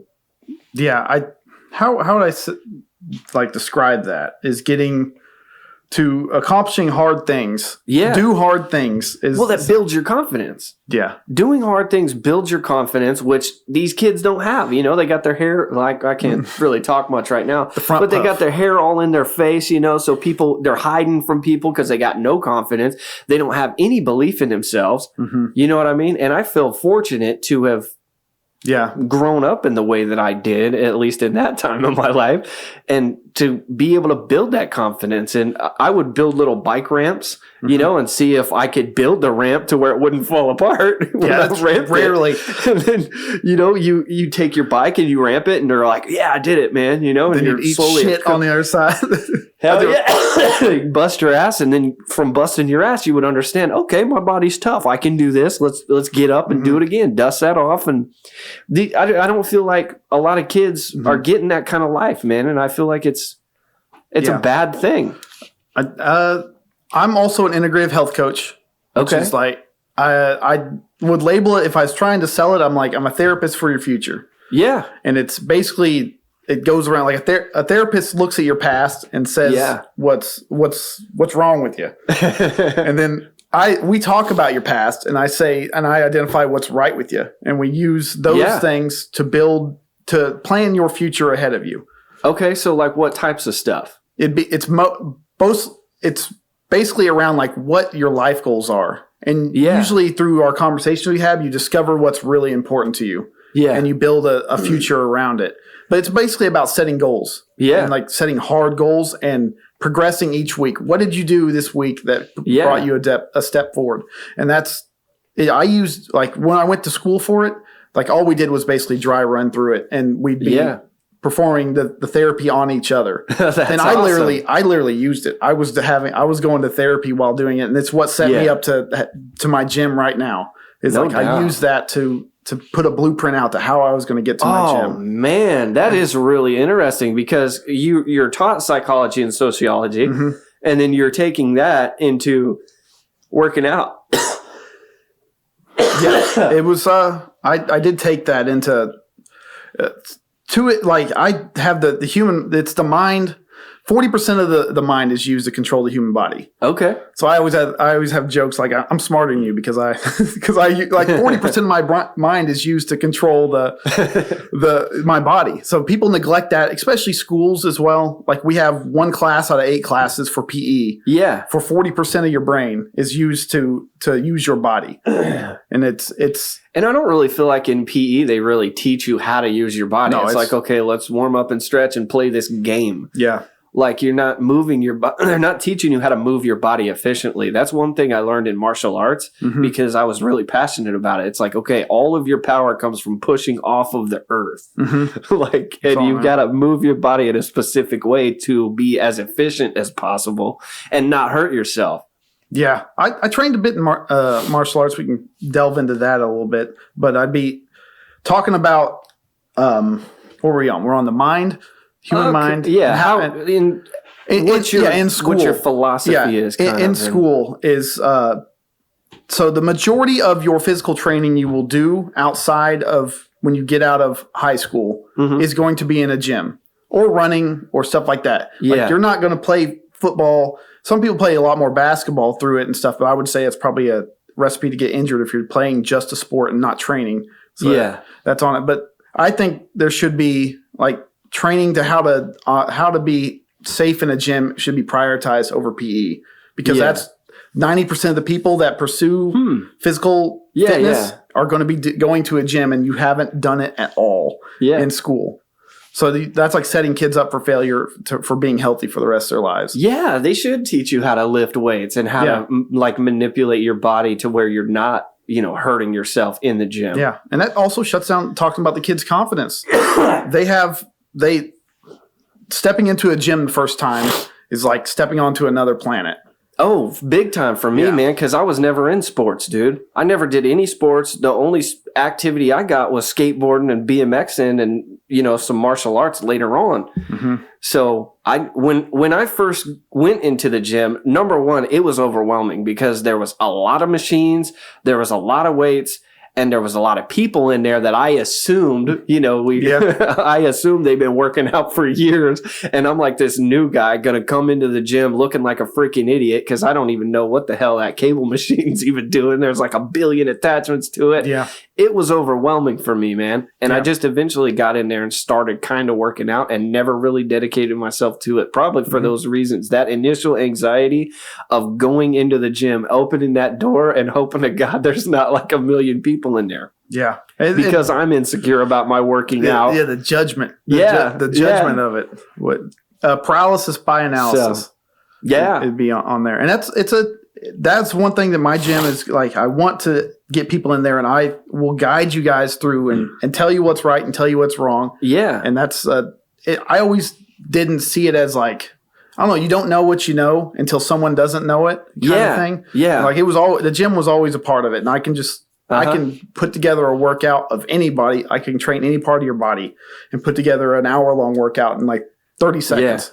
It'd be on there. I already know. I know a million different movements. I know a million different movements again to promote growth in different parts of the body. So let's talk about let's start to get into like you and your business right now. Is there anything you want to touch on there? Like, I really want to touch on that initial, like, what are people's problems going into the gym, like your either regular style gym or whatever else? What kind of problems have you seen those people deal with? Either, diet, mental shit like me, you know what I mean? Or whatever else. One of the things you said, diet, and it kicks on to me. A lot of people, when they decide to make a change, they make a very drastic lifestyle change. Yeah, straight to keto. Yeah, they instantly, I'm taking carnivore diet, 1,500 calories, or cutting down to that, and they're training, and they start training with it as well, and they expect that's like a recipe for it. Like, I'd say people just like keep doing what you're doing, and then start working, and just work out. Yeah, so you're kind of slowly getting into the new lifestyle, and then eventually it becomes the norm, and you can take the next step. Yeah. Whereas instead of taking that big drastic jump, it's basically the first thing. Like, they call it crash dieting and stuff like that, where you just go cold turkey and then change your lifestyle completely, and wonder why you fall off in 2 weeks. It's because you're craving that damn Big Mac and that sugar and that Coke. It's a huge culture shock to your body. Yeah. Do something. So if you work out, are you saying if you work out, you're kind of like after 3 months you're dependent on that? Yeah, so you will start having like withdrawals if you do not get physical activity in your life. Okay. You'll notice a higher level of anxiety, more irritability, and a lot of things that are like it needs to be supplemented into your daily regime or weekly. Yeah. So 3 months. Yeah, 3 months, and then you're addicted to it. Typically, your body's addicted to the reoccurring pattern that's happening. Nice. So that's on there. And so right now I'm like a full blown. I've got like the military shackled me on my health, and once I got those shackles off, my next level of fitness like kicked into it, and most of it was just recovery. Yeah, I was able to start prioritizing eating what I wanted to do, wanted to eat, as well as sleeping, like getting proper sleep and rest. So that was like unlocked the next level of my fitness. But back onto getting when people start going into a gym. And is this a regular gym you're talking about, or like a CrossFit gym, or any gym? No, I would say when people, there's a big difference. I would label. I'm just going to like talk against my competitors here. In town, we got like Fit by G and Infinity. That's like the two closest competitors that are gyms of mine. And they're a regular style gym, right? I've actually been to both of them. I did like a day pass at Infinity, worked out with one of my friends and clients. And then I had a membership to Fit by G for years. So those are like your regular style gym, right? That if you need a personal trainer or whatever, you have to contract them or whatever to teach you how to do it. And if you don't do that, you're on your own. Sorry. So, what were you saying about them? I would label them as 1980s style gym. It's where they have a whole bunch of different machines, Mm-hmm. whole bunch of different stations, a lot of treadmills. Nobody's teaching you how to use it. Yeah, no one. There's no like. There may be like a picture of a sign like these works this type of your back muscle and everything. Yeah, there's a certain mind muscle connection you have to truly benefit from the machines that it's not taught to you. Some people just like pull this thing down. Yeah, and it's like nope. That's you gotta focus like exactly how you're doing it. The mind will always try to use its least efficient muscles first. So when you see, the muscles it uses the most. So like your forearms, your biceps, it doesn't want to use these big ham hocks you got down here because they cost a lot of money to operate. Okay, yeah. And if you don't use them, they go dormant. Yeah. Your body doesn't know how to communicate with them.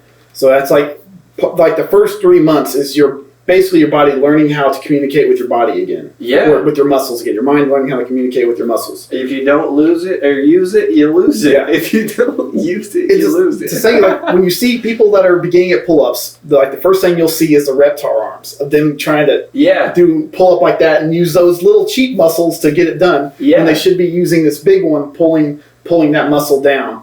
But you can't snap your fingers and talk to that thing because it hasn't moved.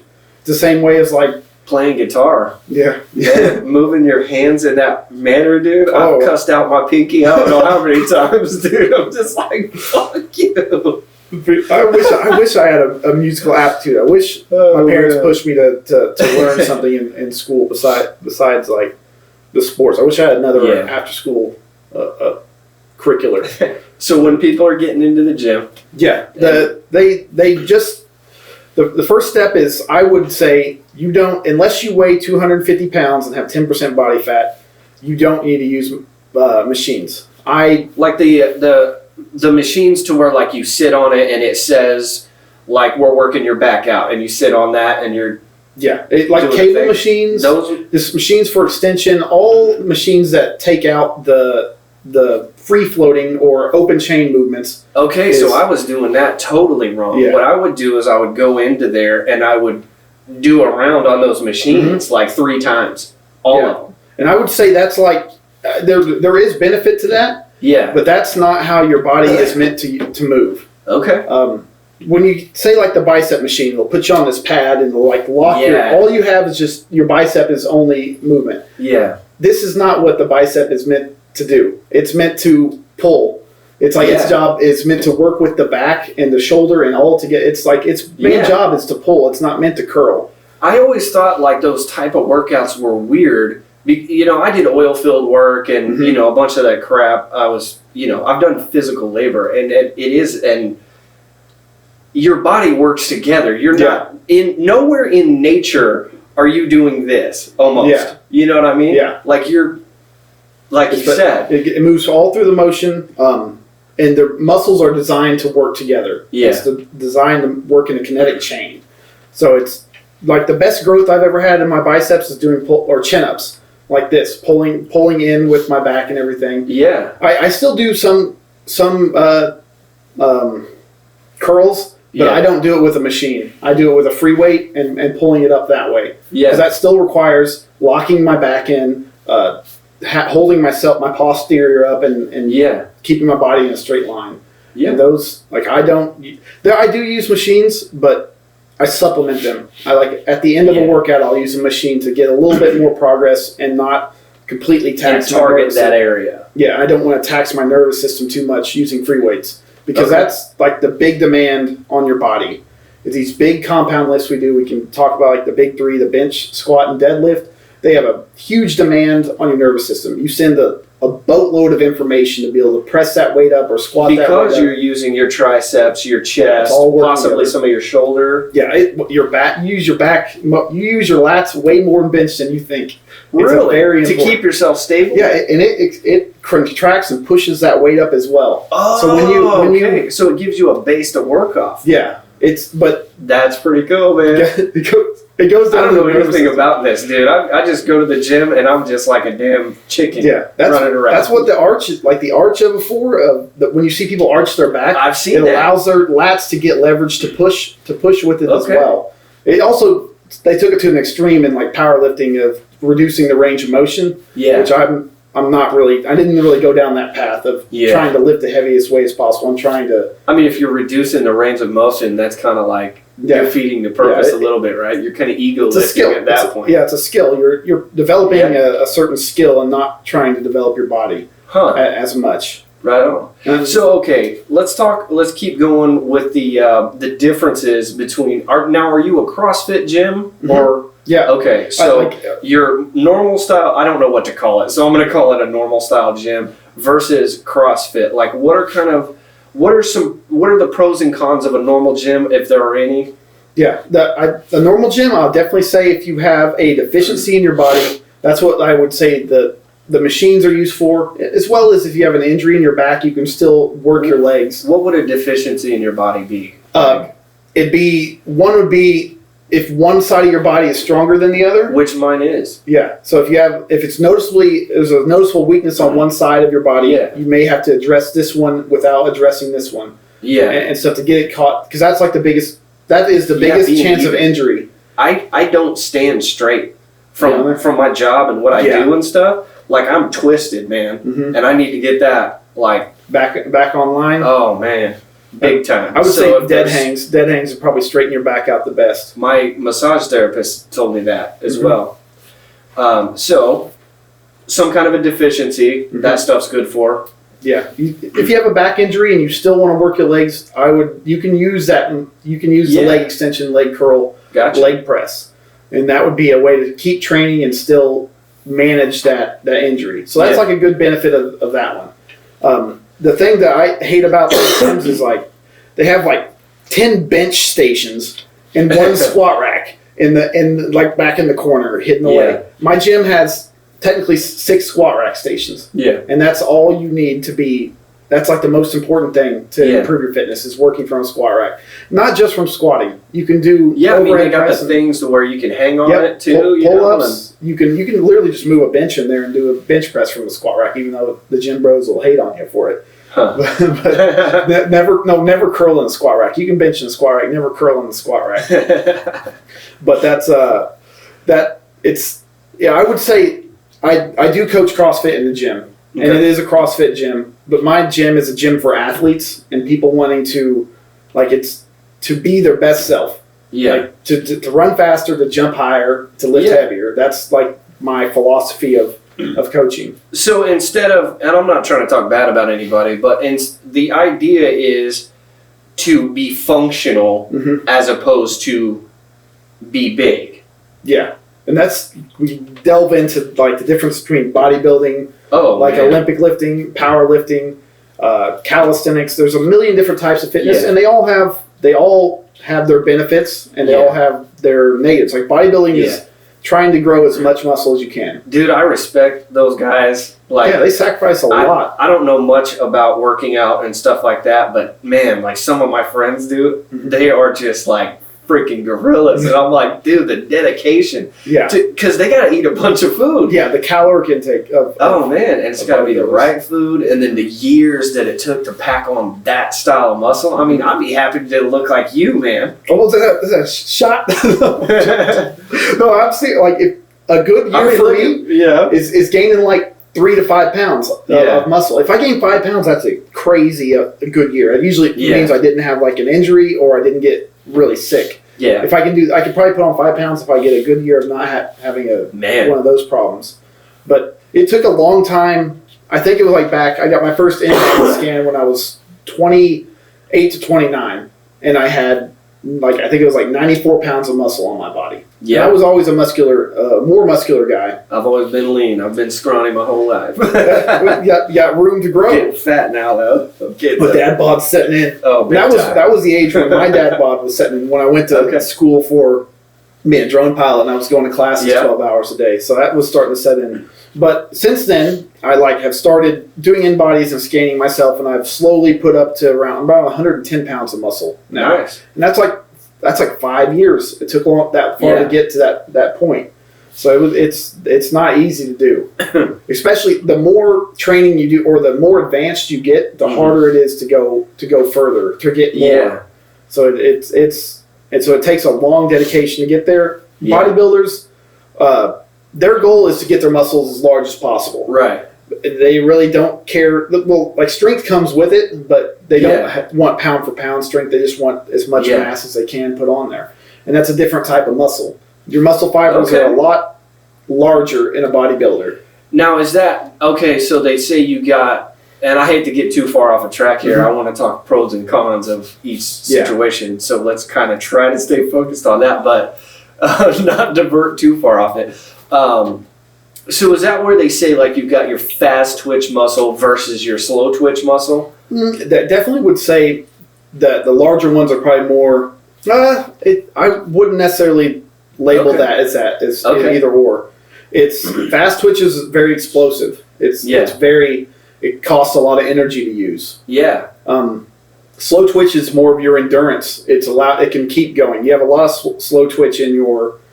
I can't really more in your quads compared to your hamstrings are a lot more fast twitch. They're very like a rubber band. They snap and they go quick and things like that. Yeah. And you can get more fast twitch if you train moving things fast. Yeah. And you get more slow twitch if you do more controlled motions. Yeah. So those are different types of fibers, and they can be converted to one or the other. Oh, really? So that's cool.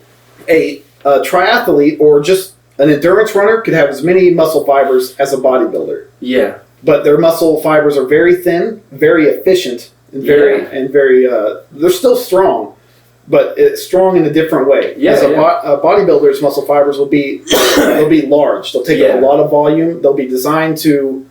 They'll also, as a bodybuilder, they probably have a lot of endurance too because they do high reps of things, but they're not efficient. And they're not necessarily pound for pound strong of those things. They just they trained hypertrophy to the point that they're large. Yeah. So that's a kind of weird comparison I put on there. But compared to a power lifter, they work out in weight classes, so they want to be as light as possible while being as strong as possible. Huh. So they want fast twitch muscle fibers that are as strong and as small as they can be. But it really depends on how your body grows, like what weight class you fall into. Yeah, so body type is a big deal. Yeah, you see the people with the world record deadlifts have like torsos that are super short and they don't have to go up at all. Everything. So you could hit the jackpot or be in trouble to compete in powerlifting. But everyone can do it. But and that's the one thing I don't really like about powerlifting because your best self isn't a certain weight. Your body will gravitate to that. And sometimes there'll be a weight division that's 5 pounds lower, and you'll be not as strong as you could be, but to be in that one, you have to weigh this much. So you sacrifice your best self to be your best self in front of people or something like that. So more pros and cons of a regular gym. Okay, the pros is, like I said, you have an injury or deficiency that allows you to address those things. And you can still do it in my gym with bands and stuff like that. I have a lot of band work. And I still have cable. I will be having cables eventually in there and allow people to still get that bodybuilding training if they want to, or hypertrophy training. The cons of the gym would be they don't have, it's not, if you ever went to a Division I collegiate athletic facility, you're not going to see those machines. You're going to see rows of squat racks. You're going to see a turf strip down the middle. Yeah. You're going to see maybe one leg press machine in there, but it's mostly all going to be free weights. It's going to be a lot of jumping stations, a lot of more ability to be dynamic in the gym compared to be standing still or sitting. There would be no sitting in that gym. There would be no seats. I don't, unless I'm pressing horizontally, I'm not going to be sitting down working out, because nothing in reality you're ever sitting down working your ass off, and that's every machine in the gym is sitting down. I don't like the aspect of people are going in the gym and taking it easy. I'll see guys in there with their damn cell phones playing on their phone and stuff. But I'm not gonna lie, I do play with my phone just to skip a song real quick. Mm-hmm. But other than that, the way I've kind of done it, and I don't know if this is good or bad, maybe you could tell me, is I'll do one thing, say I don't even know, say I'm doing curls, right? Mm-hmm. I'll put that down and then go do the pull downs, and then when I'm done with that, I'll go do something else. I'm never sitting. Yeah, that's termed as a circuit workout. it's very efficient for time and can also it has aerobic benefits as well. Like your heart rate will always be elevated from it. The negative part of that is you're fatigued. So you won't be able to give your max effort on these the movements, and you won't have like true growth. Like the best chances for growth is made at higher intensities. And I have to teach people to rest. Like you have to, if you could just finish your set and wait 15 seconds and then do that set again, you're just moving. You're not trying. You should have to rest a minute to be able to do that same set again. Yeah. And a little bit is unlocking that 100% of your body to be able to push yourself to almost that limit of failure over and over again. Yeah. So it's like at 85% of your 1 rep max is where like growth happens. I have a formula that we may go on to a little bit of how to measure, if you get a 1 rep max, how to use that number to get an estimate of what your reps are. Yeah. And that's I try to teach it to the clients in the gym, but they just want me to tell them what to do, which is like that's my job. Yeah. But I try to get like a passion in them to chase the number themselves. Yeah. And not me hold the carrot out in front of them and everything. But I can do it. It's pretty simple math. Anything else you want to talk about a regular gym?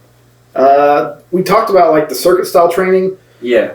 But yeah, it's like those gyms they've made it easy, like they've made it comfortable and they've made it a lot easier to make you think you're getting stuff done. Yeah. That was one of the what's the Planet Fitness? Yeah. Their audience, they shoot for people that won't show up. That's what they want to sell their gym membership to. Is that the one where they've got the alarm? The lunk alarm. No grunting, no dropping weights, and there's a whole bunch. Their target, they want to target people that don't go to the gym. Yeah. It's a horrible marketing. Well, it's a genius marketing scheme. And it's a good business. Yeah. They charge cheaper rates, but they want to hire. They want to. Because they don't want to get the person that's going to go to the gym 5 times a week. They want to get the person that goes to the gym once a week. Yeah. And stuff like that. Or maybe just doesn't show up and just pays the membership. Wow. Free pizza on Friday.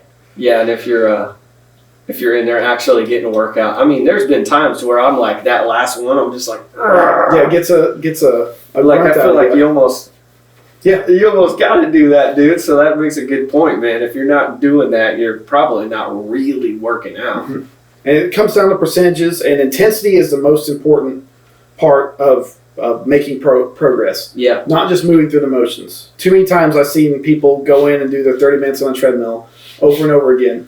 They've been doing that for 2 years. It hasn't changed. I'm sure if it's for your mental health, and there is benefits to it, but if you want to get better, you have to push the limits. You always have to do harder than last time. Mm-hmm. More than last time, heavier than last time. There's a whole bunch faster than last time. There's a million different ways you can do more than last time. Just change it up a bit. Yeah. And so, benefits of CrossFit gym. The main points of a CrossFit gym is the camaraderie. Like the biggest bonus points is like you're going to be in a group of people. You're going to have it has like a forced obligation. Yeah. And you guys you want to show up there because people are counting on you to be there or wanting to be there, and they don't want to be there by themselves. Yeah. So that's like you have a commitment issue there, not just a commitment to not just yourself, but to others. So to be there and just show up. The second one is there's the competition that's just set up. That's half of your whole team, so you're like, oh, what am I even doing this for? And then you quit. Yeah. And there's a lot of movements that require a spotter. Like bench press is probably the most important movement. You can't truly push yourself without a spotter. Really? Because eventually you get onto a point where unracking the bar is like the most dangerous part for your shoulder when the weight gets on there, and you need a little lift off there to get that started. Above your head, huh? Yeah, because that's like what my worst lift is, because I usually I've been lifting alone since I was like 17. Yeah, but it's like my bench is lacking compared to a squat and deadlift, because once I get up there heavy enough, the hardest part is like getting that bar off and getting started. And then if I fail. I just entered a whole new workout. I've seen some videos of that, man. Yeah, don't let it get to the neck. Don't let it get to the neck. So, camaraderie. Yep. What else? The competition. So there's going to be people trying hard, and they're going to be trying to beat you. I'm not going to lie. Everyone's trying to beat. That's part of that's half the fun for me. Yeah. You know what I mean? in business too, and things that I've done, it's like, hey man, your numbers are looking a little bad. What's going on with that? And then the next week, your numbers are looking bad. Theirs are good. Yeah. Like that competition's a good thing, man, if it's healthy. Yeah. And you're not shaming somebody. Yeah, there's got to be a universal goal at the end of it. It's not to beat you. It's like everyone's got to compete to be together. And I'm trying to get everyone in there up to my level. There's like some people that are very strong that are there, and there's some people that are in great aerobic condition. And it depends on which workout we do. Yeah. That like certain they shine. Yeah. Yeah. But when we do like a full body weight workout, you can see the aerobic. But that's aerobic a good stuff. thing, Yeah. right? Because I'm not a very strong person. I would say I'm better in the aerobics area. Yeah. So I'm gonna be like, okay, I see Paul over here. I'm gonna get that whatever bench up or whatever, and then that would probably inspire you to get your aerobics up, so we can kind of compete, and we can all. Yeah, there'll be times when like this is her type of workout or his type of workout. Yeah. And there'll be times where like the heavier, the better chance I have of winning. Yeah. That's like my slogan is like the heavier the weight, the better, the easier it's going to be for me to win. Yeah. On it. But that's like the competition aspect of it is a big one. Another thing like the two things CrossFit works on a lot. We do calisthenics, which is body weight movements. Okay. We do gymnastics, also body weight movements, but has a lot to do with balance and a lot to do with moving your like gymnastics and calisthenics are very similar. Yeah. But we also bring in the rings and a lot of different equipment that involves body weight. We also do weight training. So it's a very diverse training system. Yeah. We have, and your body can't specialize in one direction. We do running, we do jumping, we do every different type of movement you can do. You're selling me right now, man. I'm going to join your damn gym. Yeah. So, okay, when you go into a regular style of gym, if you don't have that person that you've paid to show you how to work out, you're either relying on the internet, having to do that research yourself. Mm-hmm. Does CrossFit solve that? Yeah. Well, it does solve it in the... Like, I'm going to be there showing you the movements, everything. And if the workout's good enough and you time it right, I'll be working out with you guys. Like almost once a day I join a class in the workout. Yeah. Usually to make the numbers even or to just... So you're actually, you're setting, instead of making your own workout program, you've already got that part. Mm-hmm.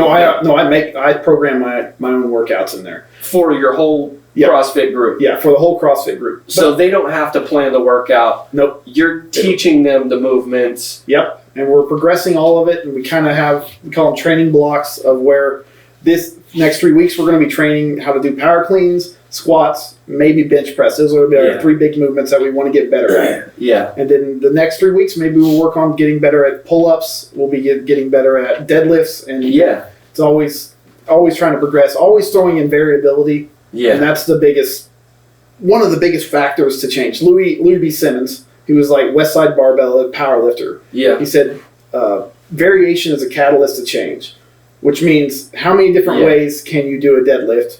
And the more ways you practice doing it, the higher your ceiling rises. Yeah, it fixes sticking points. People get the sticking points, and usually if you get there, you need to attack it from different angles to break through it. You just can't keep doing the same 5 sets of 5 over and over again. Yeah. And expect it. That's good. That's insanity.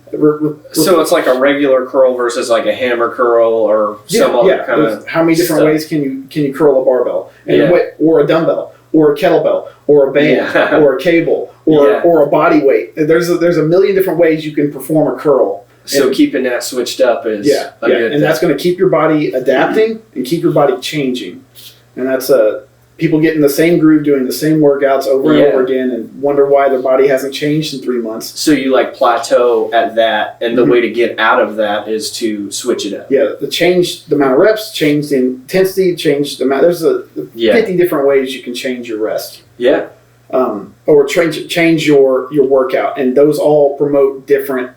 They promote change in your body. Yeah. Because once your body knows it can do something, it won't change. Yeah. If you keep doing the same thing over and over again, the body's like, I don't even have to change. Hell, I can put on a few pounds of fat and still do this. Yeah. And that's what you need to think like, I might die if I don't change to be able to do this. Yeah. And that's one of the glories of CrossFit is its scalability. Mm-hmm.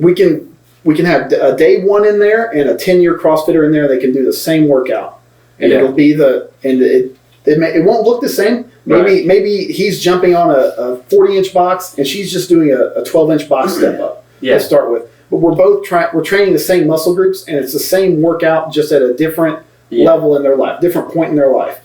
So that's how I pick and choose workouts off of the internet as well.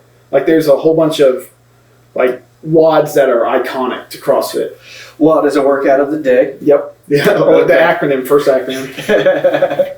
Yeah. The workout. I only know that because of my some of my people. One of my friends, I consider him a friend, had a CrossFit gym here in town, and then they're doing CrossFit over there, so they tell me about it, and they're super recruiting, man. They're like, oh, you gotta come in, man. It's the best thing ever. Yeah, it's a bit of cultish, and I gotta let them drink the Kool-Aid while they're in there. That's what you need, man. You need like robes with little hoods. It's like the CrossFit cult. Like they're cut off tees, or tank tops is the or the battle rattle. I call it the battle rattles, where you got your thumbs taped, you got your wrists supported, you got your knee sleeves on, you got your gym shoes wearing, you got your belt on. There's a whole bunch of full battle rattle. Oh man! So more. What are some? Is there more pros to the CrossFit thing? Like, where's it shine? It shines in your capability. Like you are going to be able to. The world is. It's much more open, and what you want to do in the world is a lot more open if you train CrossFit, because you're going to be able to do anything. Yeah. Like, you'll be able to. So instead of just like working your biceps out and having big ass chest and triceps, like functionality of the movement is huge. The ability to go on hikes, go on kayaks, go swimming. I will say I like to work my legs out and my core much. I feel better and stronger if I've got strong legs and I'm stretched out. The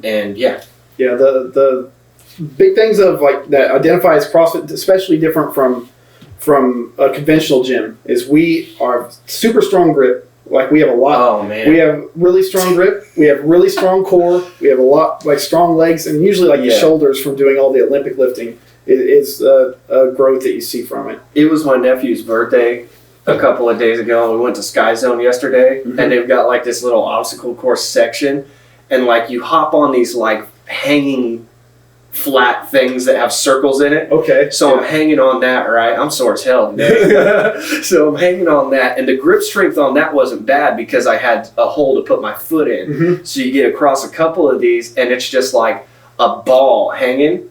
Yeah. And then like it's like a Ninja Warrior course. Yeah. And they have the rock climbing things you can put your hands in. So it was like that, a ball, and then that and a ball, and then like monkey bar style, like pegs hanging off that side. So I'm like hanging onto this monkey bar thing, and I can feel my grip just going. And then I grab onto this freaking ball, and I'm like, this ain't gonna work, dude. And I just fell straight down into the net. Like grip strength, if you are moving your body, is massive to me. If you're gonna do stuff like that, which is the stuff I enjoy. Like I don't care if I can do crazy, crazy weights, lift a heavy thing. I care if I can function, man. I want to be able to take that into whatever the hell else I'm doing and to be able to excel. Yeah. That's a big thing. Strongmen have it. But strongmen are known for having like inhuman strength. Grabbing balls. What's the word? Abstract objects. The ability to apply force to an abstract object is a lot different than to a barbell. That barbell is meant to be grabbed in the most efficient way as possible.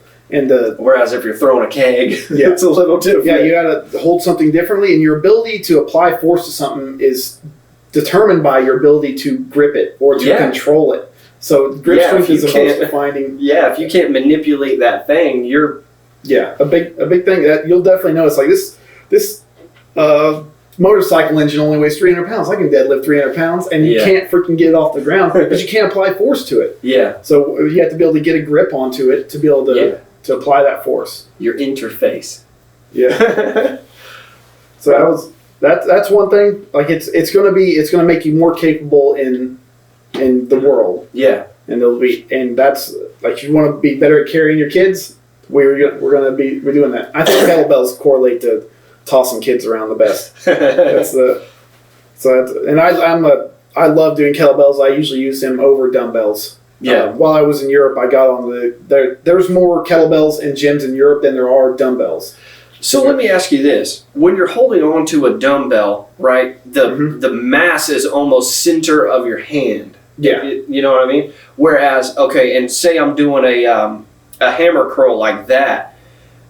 Now the principle of leverage, if your weight's out here, say I got a 15-pound dumbbell versus a 15-pound kettlebell that's out here, is that harder? Is it harder? Yeah, I would say it has a lot higher demand on this muscle right here. I'm not sure what that sucker is. I should probably know it. Oh, mine gets screwed up from cutting hair. Yeah, grips. That thing. Oh my god, dude. Yeah, it's something that makes your moment arm a lot longer, so you have a lot less leverage. It's close, like the leverage point is here. The further distance it is away from it, the harder it's going to be.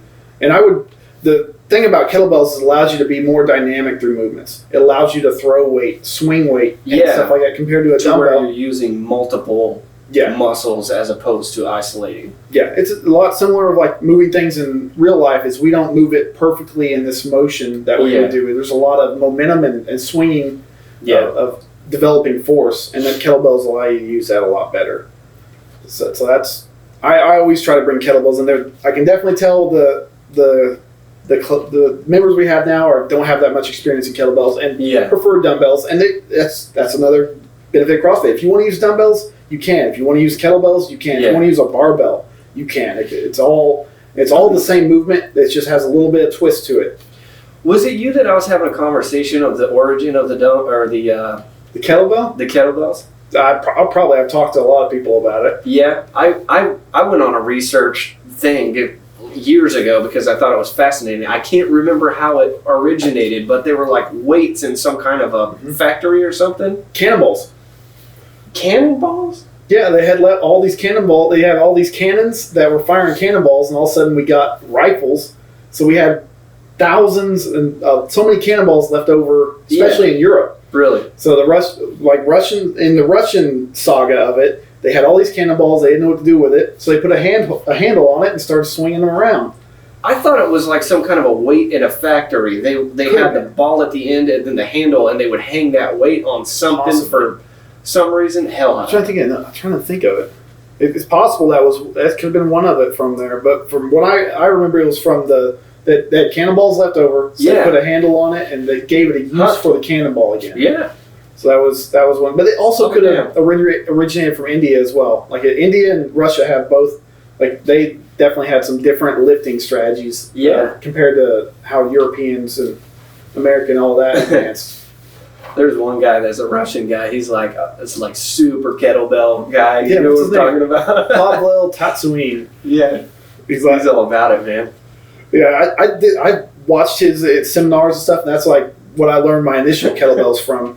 I hate to divert, but have you seen some of the BS, like those type of guys, just like total BS martial arts like type? Oh yeah, the Steven Seagals. Dude, come on, bro! Like, what are you even doing, man? It's so ridiculous. Yeah, and then like even some of those, and I don't know much about like self-defense type stuff. I know a little bit, but like some of these like Krav Maga type stuff, it's like, dude, if you try that in real life, like, I mean, it looks good, right? It looks good.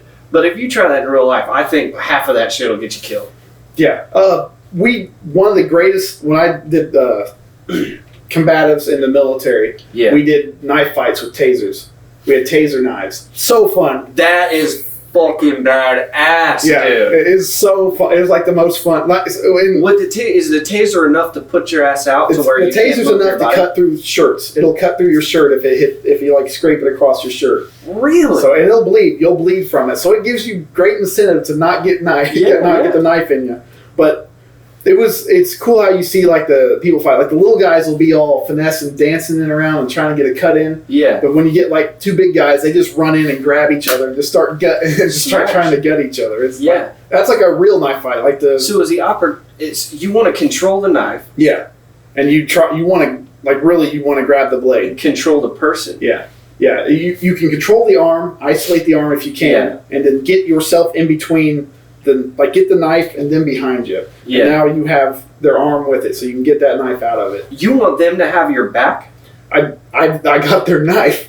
Interesting. So if they get if he wants to go into a chokehold, I'm just going to stab him in the liver until he stops on it. Interesting. That's a big thing of military combatives. Is we would do our normal MMA, rolling on the ground, jiu-jitsu and stuff like that. Yeah. And then someone would throw a knife in there, and then the fight changes completely to the knife. And you start fighting for the knife and that's like kind of how that's like the real life fight for your life kind of goes on. The first person to get something sharp or heavy is going to probably win the fight. And that's what I think is interesting about like your competition style fighting. Like Taekwondo used to be a legitimate form of martial art, and then they went into the point shit, and it's like you're not even hitting each other hard or like even doing anything. It's about touching the person and getting a freaking point, which totally screwed over that martial arts legitimacy, if you ask me. Whereas like, you know, when I started learning, one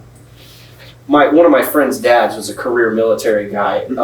I mean, just total cool guy, and he gave me a book. And in this book, it taught you some hand-to-hand stuff, but it was mostly like knife stuff and like how to fight with an unloaded AR, that type of stuff. And when I saw that, you know, before that I had done karate and maybe some kickboxing, and then I saw this, and I was like, this is totally different. Like, this ain't even, like, this will save your life. This will get you killed. You know, it's not the same. If you're fucking badass at Muay Thai, and you're in a life or death situation, yes, you can use those skills, but is that the best skills that you could be using? Absolutely not. Yeah. And I think some of jiu-jitsu is like that too. Yeah, there's a lot of, when you get in the real fighting of that, is like you got to protect your eyes, and you got to protect your groin, and you got to protect. That's what I love about Tim Kennedy. Have you ever seen Tim Kennedy? Maybe. I think I've heard of the name. He was at a knife convention or something, and the guy was like, wanting to, say, hey, let's kind of have a scuffle here. And he's like, hell yeah, let's do it. And the first thing he did, grab that wrist and pin that wrist to the ground and then control the guy's body, man. It was really, really cool. Yeah, it was really fun. But one of his things was eye gouging. He likes to eye gouge and bash people's heads off the ground and things like that. He's a madman, dude. The thumb punch? The way he does it, man. Just the way that Tim Kennedy fights. He was a Green Beret and all kinds of other shit.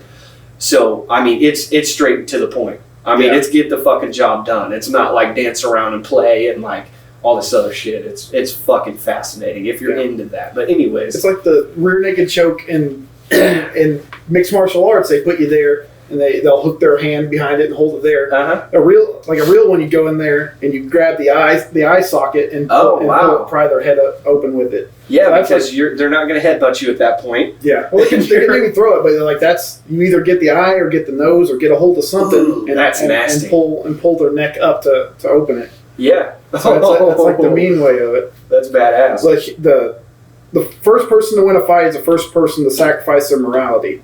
It's like who will stoop lower quicker, or the first person's friend who shows up.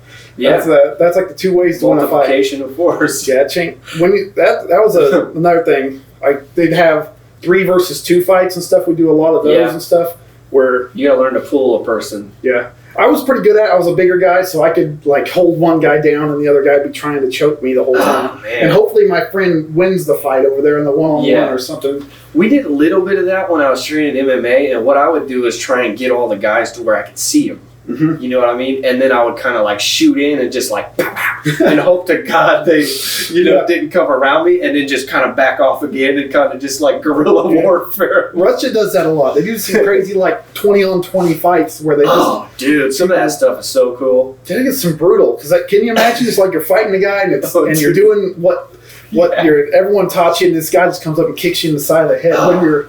God. I watched this one I was telling my old lady about.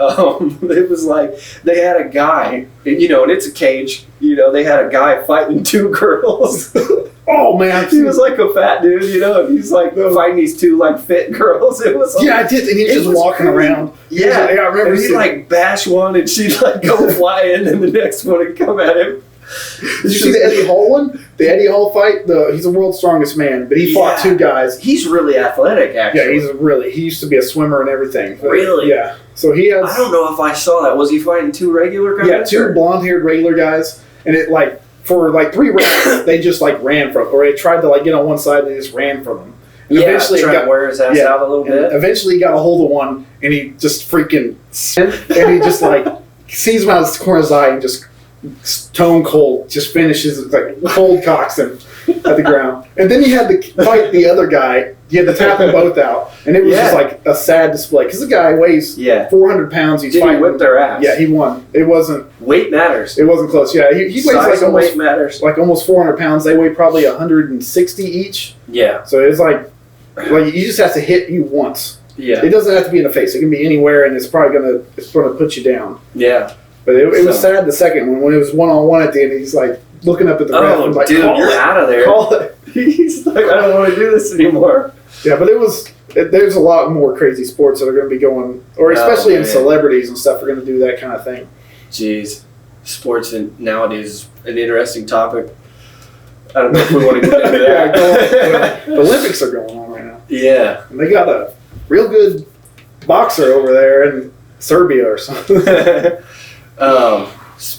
Anything else you want to touch on with CrossFit? Say where it's at. That could be a good one. They know where it's at. You just go past Walmart out here. It's 5394 Illinois 130. It's right by Verner Lake. You guys can't miss it. And I do have classes open, especially our evening. If you guys have kids, usually evening classes start getting more busy when the school year starts. It gets a little bit more structured to your life, and it's like I promise you results. You commit yourself to this, like in 2 weeks, you're going to be down 6 pounds.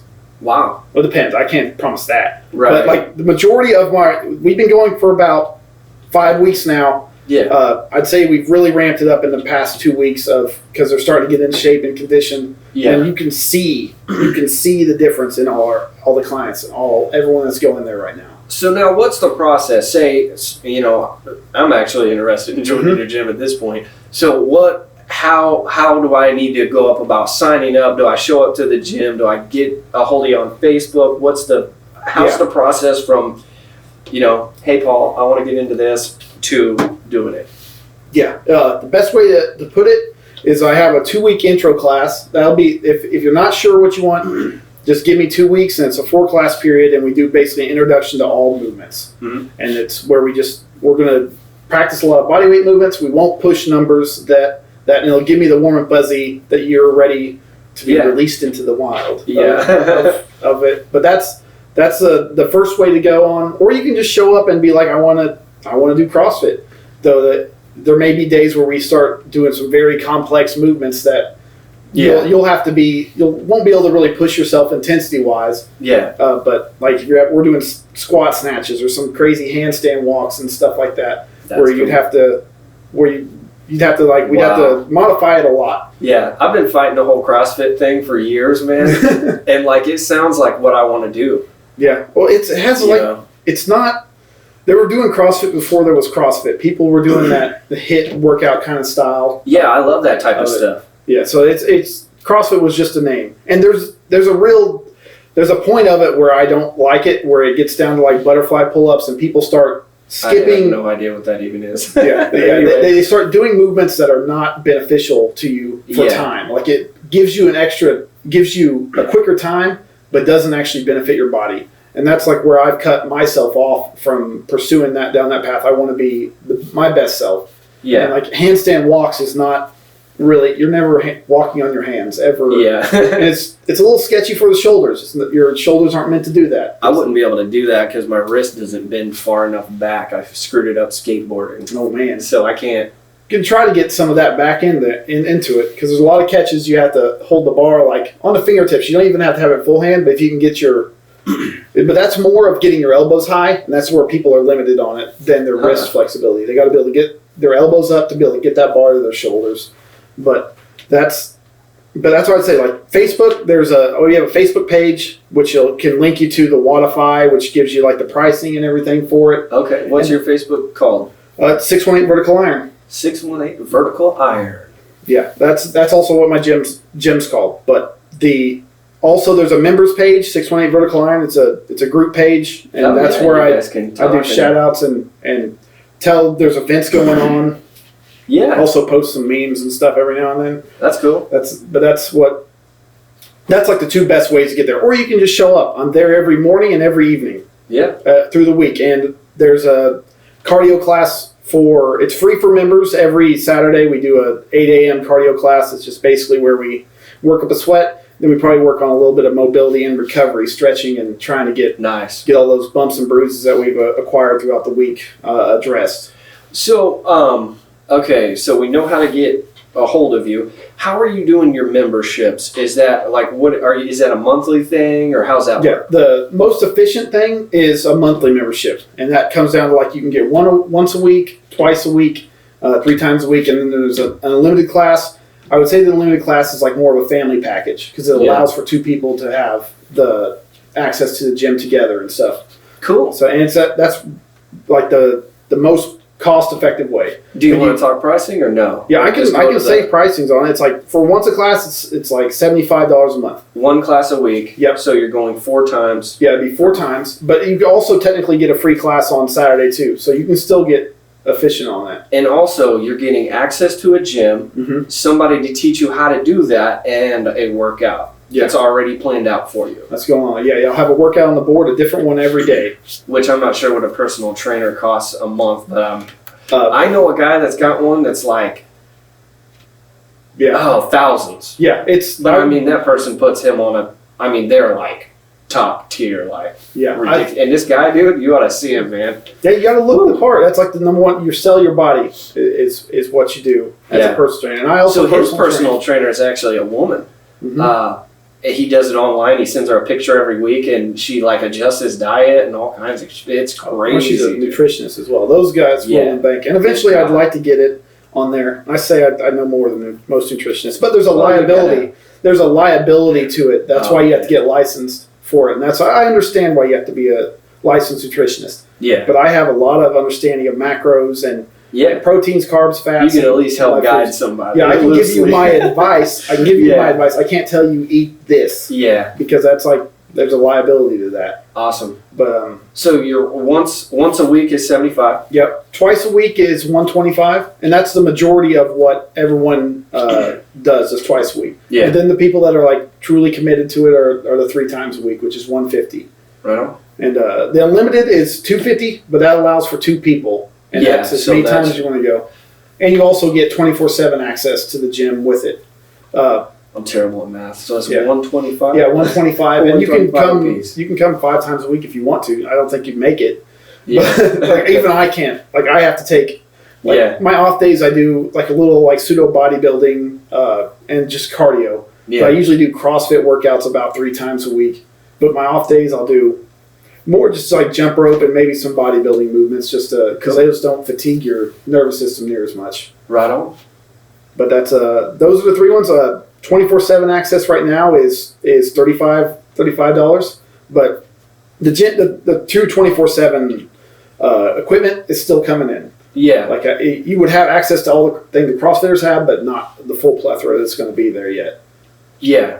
So say I got a 24-hour membership or whatever, I could go into your gym just like your conventional gym and just do a workout whenever the hell I wanted and then bail out. Yeah, and you just go in there. I would advise not during class time, so that's what you're limited to. Of course. It depends on how big the class is. If I have 6 people in there, you can be in there, but it's going to be kind of awkward. Yeah, for sure. Because it's not the biggest. It's not the biggest facility. I think I have 75 by 40 feet is the box that we work out of. Now, what are you going to do when somebody gets a 24-hour access and then comes only when your classes are and is doing exactly what you're doing, but he's over there in the corner? I'll be like, hey, listen, dude. Hey, bud.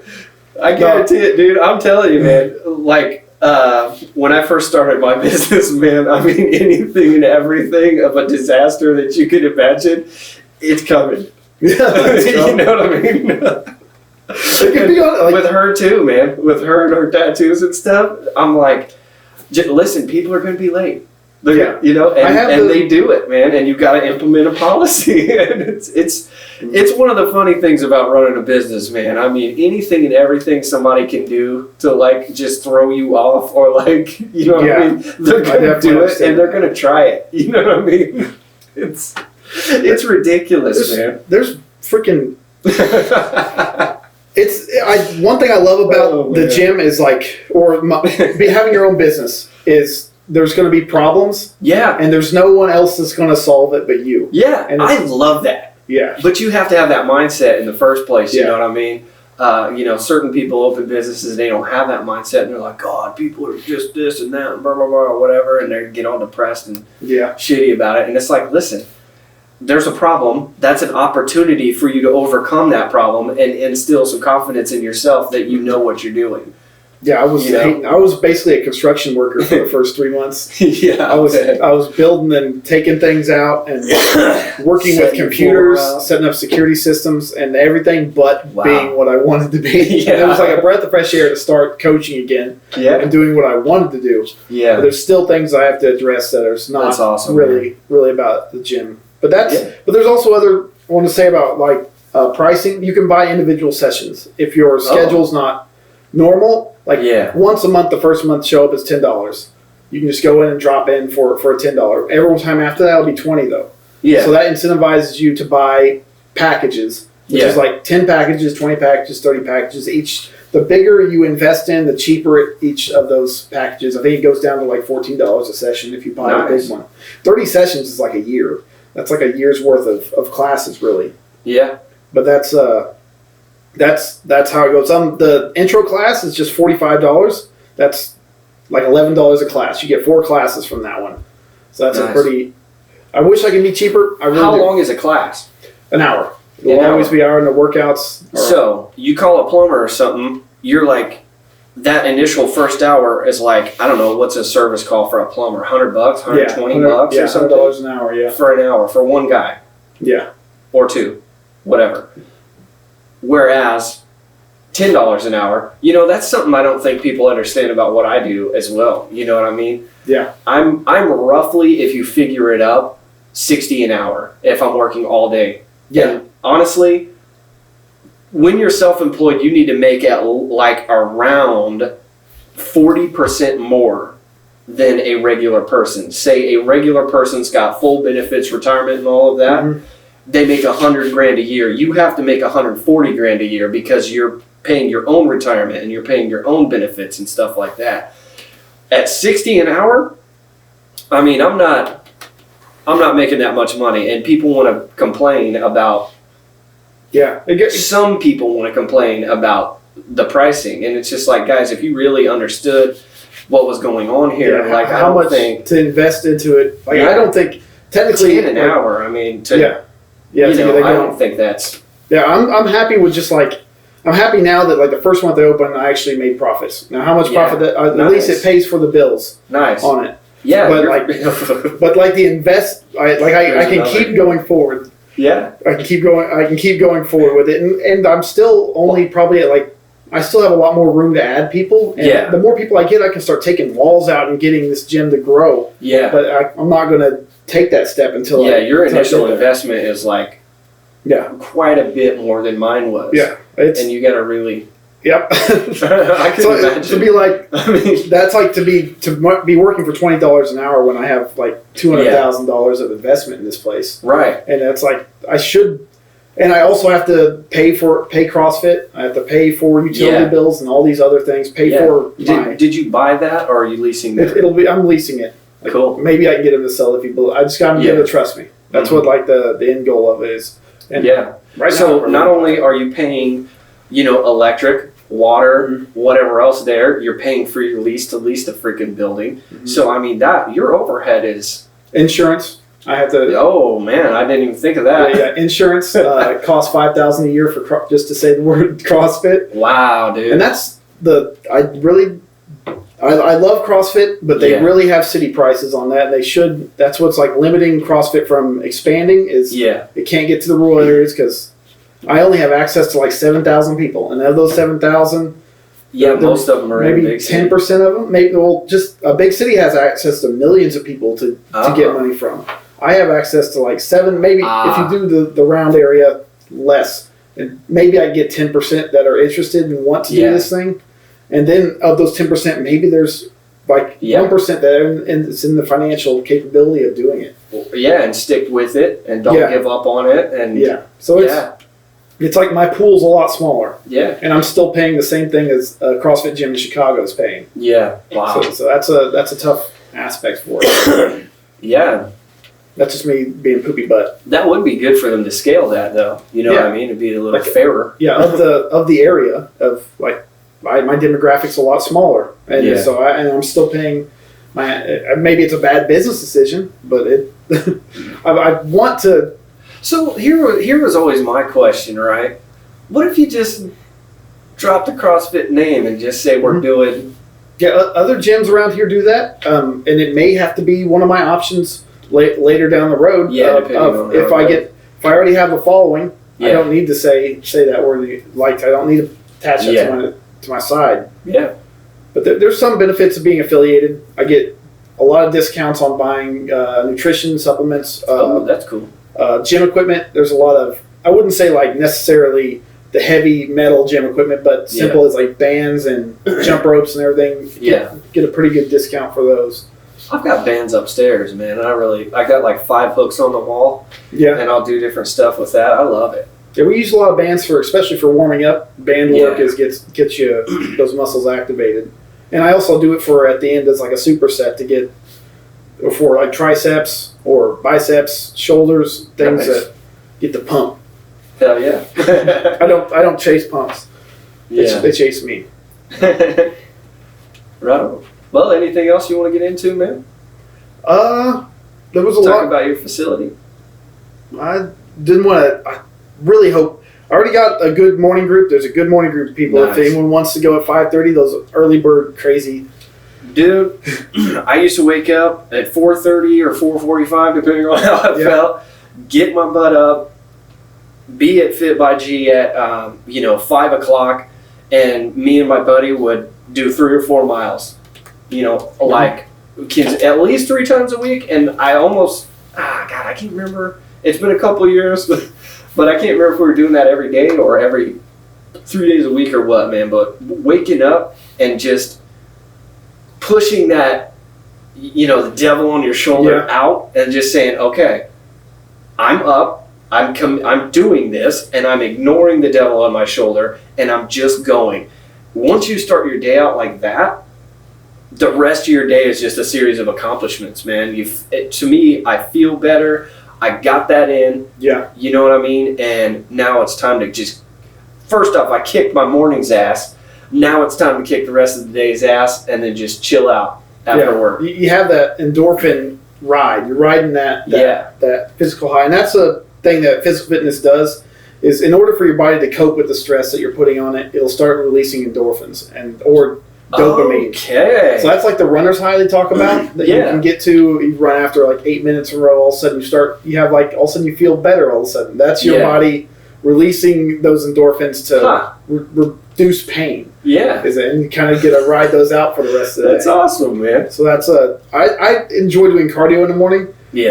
Your testosterone peaks around in like late afternoon. Really? So that's when you're like, you could technically feasibly be your strongest. Huh. It's like, and that's when I've had my best lifts around like 5 p.m. and stuff. That is fascinating. Is when I feel like I can lift my heaviest. Yeah. But I feel like I have the best stores of energy early in the morning. If I was going to do a WOD, it'd probably be early in the morning for it. Wow.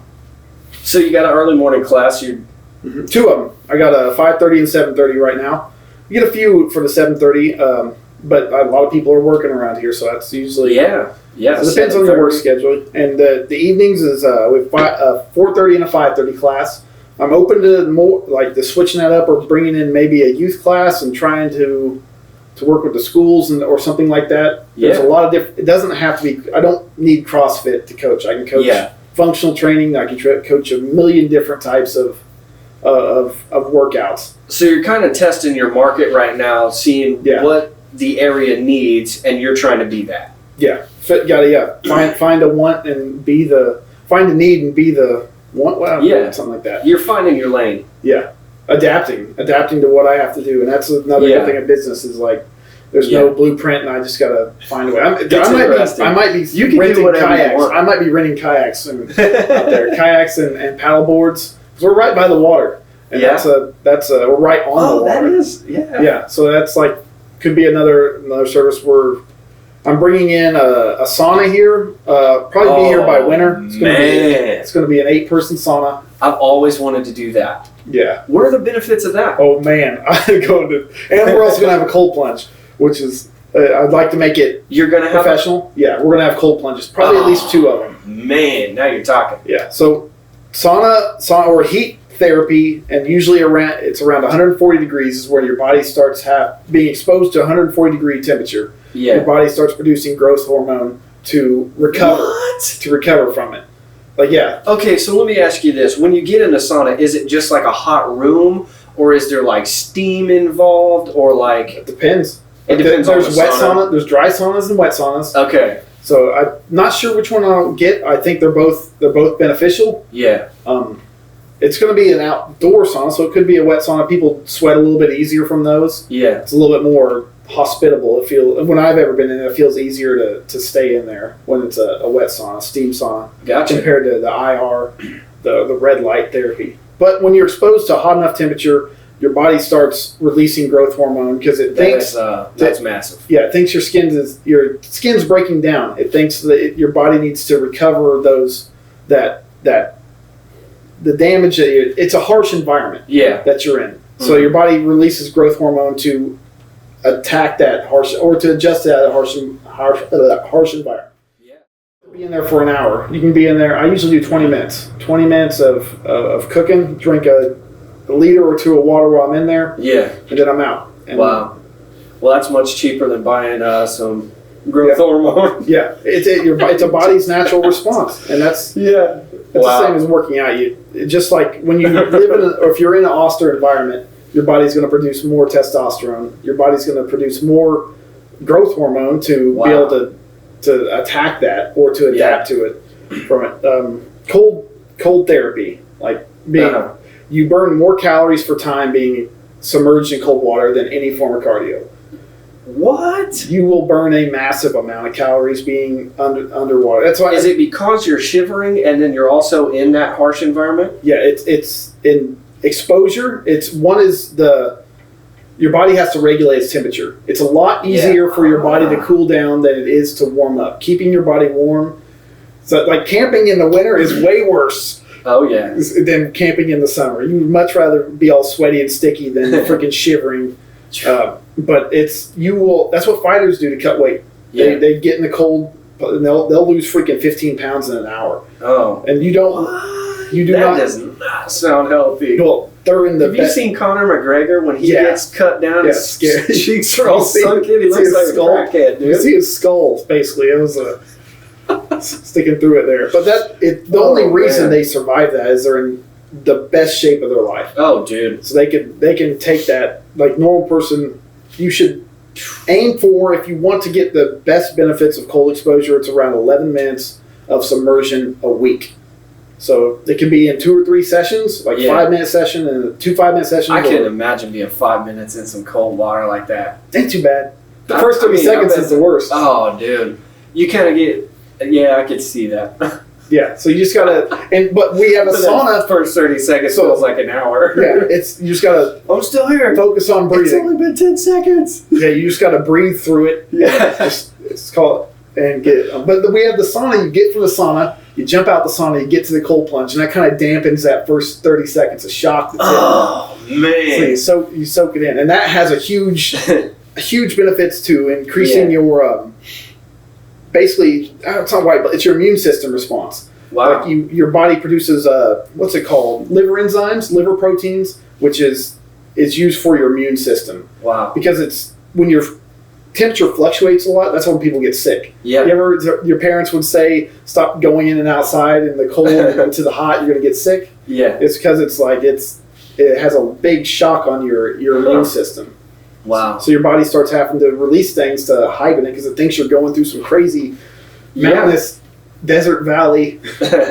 Well, it's things like that. But those are things I want to bring to bring the whole holistic health aspect of my gym, and not just for your body, but for your mind and emotions. There's a lot of other aspects. There's also massage therapy that we have in the back.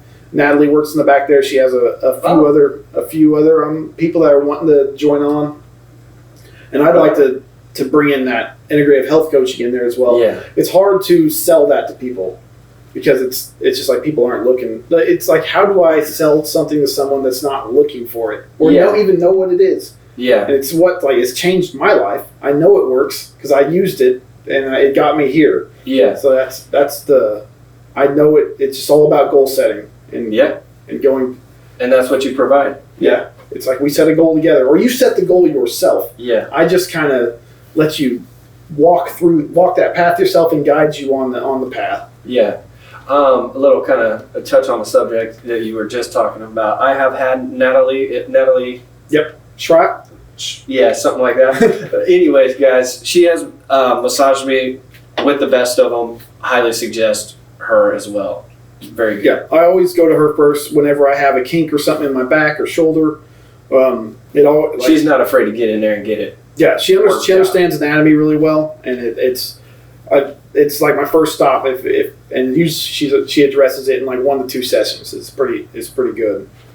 And it's I'd rather go to her than a chiropractor first if I have a problem. I feel like it can be addressed that she can address it just fine. So you're cold plunge and sauna eventually. Yeah, by the winter, especially the sauna. You've got a massage therapist in there. Yep. Anything? We have an industrial kitchen in the back. We had someone that was tentative that wanted to do, got cold feet and kind of backed out. But we have a big kitchen in the back, and I'd like to provide a nutrition stand eventually, or a meal prep service out of the back of that place. I told one of my guys, I don't know, years ago, 2-3 years ago, he was getting into his personal training certification and all that stuff. I mean, this kid eats, lives it. And I told him, I said, you know what needs to go down? A meal prep service. Mm-hmm. You figure out who the person is, roughly what they weigh, what they're doing, and what their goal is, and then you provide them, with their meals already. Boom, here you go. Yep, it's like a one-stop shop. You go into get your workout in for the day, get your week's worth of meals, or basically I call it human dog food, where it's just like a stir fry of a certain amount of carbs, proteins, and everything, and you get that. Yeah. Works just well, and it's going to be like designed for you, or at least it's going to be designed for healthy people. Right. It's going to be like with the interest of fit people in mind. I mean, dude, I would pay for that in a heartbeat. I mean, I wouldn't even think twice about it because, going to the store and planning it's like the difference between CrossFit and a regular gym. Mm-hmm. You know what I mean? It's like you can go here and plan your own shit out, or you can go here and, there you go. It's easy. It's streamlined. It's just, think about it. If you're a busy person, if you're running your own business, you have 3 kids, you know what I'm saying? You've got sports to schedule them out and all of the other stuff. You're trying to make your significant other happy. Yeah. Maybe you don't want to think about these things. This is where, you know what I mean? Yeah. It's the money in this world is inconvenience now. People pay for the money. Everything that costs more is convenience. That's where everything's like hovering towards is like you pay for convenience. Mm-hmm. Even on your phone, man, they make the apps and stuff you use harder, and you have to pay for the convenience of actually just use the app. So trying to make your life more convenient, and all your health needs are going to be in this facility. It's a step at a time. And before I can branch out on these next things, I have to be successful as a gym, and then I can keep expanding. Yeah, so that's the goal, man. I like it. I think that's great, man. I'm glad that somebody's doing that here. Yeah. If you guys want to stop by and freaking get your girlfriend involved and do that 2-week class, it'll change. You'll be, even if you don't commit to a class, you'll be ready to jump into the gym yourself. It takes about 2 weeks to get your heart gym ready. Yeah. 2 weeks of aerobic training and your heart will be ready to it's a lot safer than day one. Oh, dude. I went cold turkey. I didn't work out for it was about a year. I didn't work out like at all for an entire year. And one of my clients and friends was coming in. He was like getting into Goggins and shit like that. And one of the things I like to do, which I'm not going to do this year, is I'll walk from CVS and only to the Tin Cup and Noble, and then I'll walk back to CVS where I parked. The first time I did it, I had a 30-pound vest on, but I was worked out at that point. Mm-hmm. The second time I did it with my buddy Kyle, I didn't have a vest on, and I had not worked out in over a year, dude. So by the time, like, it was bad. Chafed? It was bad, dude. It was so bad. But highly don't suggest pushing yourself like that. Definitely, probably doing the 2-week thing. Right? It'll get your heart safe. You still have to, while it takes a little bit longer to align your nervous system and learn how to communicate with your body. Yeah. But the first adaptation is your heart gets ready. And the next step your body goes through it has to strengthen your bones, and then it can get to the point to growing muscle. Yeah. That's why your muscles are capable of a lot more strength than you think they are, but your mind is scared you're going to break the bones there, so it puts that limiter on them. Yeah. So it has to harden those, increase that bone density. It takes about 3 months to get that. Wow. 3 months to start getting adaptation going. That's interesting. Yeah, and that's the biggest, and then that's what we call the newbie gains. Yeah. Where people's numbers, like, they're going up 5-10 pounds each week. And then after that, they have to, you have like a year to 3 years of really progressing crazy. And then it gets to the point where maybe you make 5 pounds in a year on a lift. Yeah. And that's where I'm at. It's sad times. So with newbie gains, when it comes to muscle, is it like a situation to where, like, if I'm not using my muscle, then it's kind of just like deflated and whatnot, but then you use it and it kind of pumps up? Yeah. And then does it look bigger? Is that kind of a part of newbie gain, or is it you're actually building more muscle as well? It's slowly building muscle, but I would say it's a little inflammation. You're inflamed on it. Usually, a lot of people, when they start working out, they start taking creatine. Yeah, and it's like that puts more water in your muscles, so it'll give you. What are your thoughts on creatine? Is that something you suggest or no? I guarantee you should use it if you want to perform better in athletics. Now, is there a certain type of creatine? Like, I went on kind of a rabbit hole for a little bit. There's lots of the creatine mono. Yeah, monohydrate. Creatine monohydrate is the most studied and proven, and it's what I've used a few different types of creatine, and I've seen and I felt the best when I take it. Some people say they get indigestion, so they try to take another type of it. But creatine, or they say they have like they suppress or they're holding water. Creatine. I just say, like, you're not doing cardio. That's why you're holding water. But that's what creatine does. It puts water in your muscles. And it's like So does that keep them moving easy and not getting tight? And it also makes them look bigger. They're more swollen with it. And it also... I need to get on creatine. Yeah. It also, like, the first energy system you use, you have like 3 energy systems in your body. The first one is, like, they call it ATP or creatine phosphate. Okay. And that's your explosive. Like, that's how you explode. It's jumping. It's that 1 rep max, maybe 3 rep max, your Olympic lifts. And it's like your most precise and powerful movements. You have about 10 seconds of it, or 45 seconds of, like, one time. It's like a sprint. And after that, you have to rest to get it back. Yeah. And then after that, you start going into a different one, anaerobic. And this is where it's a state that you can hold this state for about 3 minutes, 1 to 3 minutes, depending on how conditioned you are. Okay. But it's not sustainable. Eventually, you're going to fall off, and your body will be forced to fall into the last state, which is the aerobic phase. And that's where you can go for the longest. As long as your body has nutrients, it'll keep moving. Yeah. But when in the aerobic phase, you're not precise. You're not accurate. You're trying to be as efficient as possible. Yeah. You don't really have that pop. And you guys will definitely know that, like, once you start moving through it. I always know at the 45-second mark, my brain starts saying, this sucks. Yeah. And then you got to push through it.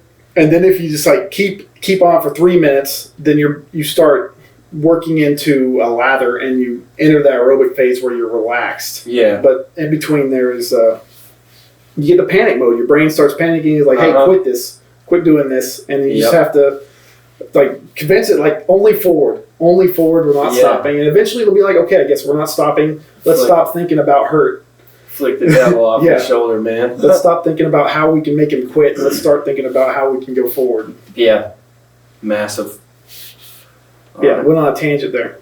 Love it. But that's what you'll get at my gym. I won't just be giving pats on the back. I'll be trying to drop information on you guys that makes you better, or gives you understanding of why we do this or why we do that. Yeah. And what are the benefits of this? What are the negatives of this? And a whole bunch of other things. Instead of just, here's what you do, I'm not going to tell you why, I'm not going to tell you the science behind it and whatever else. Like, I'm intrigued by ideas. So just all of the ideas that you've been talking about, I think are fascinating. Yeah. The analytics, I'm a sucker for analytics and learning statistics. Yeah. And like learning, just using percentages to explain my method of thinking. Yeah.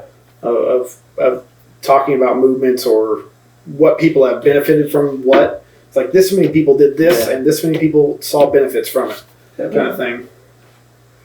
But, well, anything else you want to get into? Good. You want to do a shout out to Joey? Yeah, hold on. Let me go grab something real quick.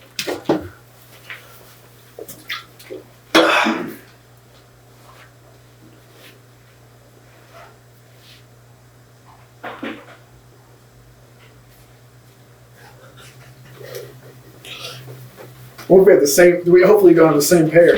We do. This is a good pair. They're a good pair. All right, so guys, one of our friends, Joey Gallagher, has kind of been doing his thing with these sunglasses. They're called Vibe sunglasses, and these I bought this pair, and he hand delivered them to me.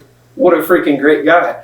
But put these bad boys on, man. Oh, these are just some good shades, man.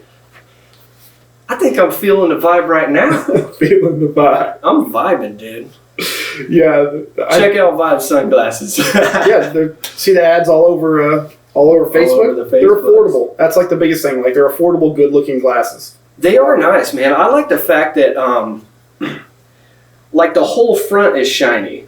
You know what I mean? It's not got like the dull rim and then the thing. And then this is like real. What kind of wood is this? Do you know? Like walnut or something? I want to bite into it's real wood.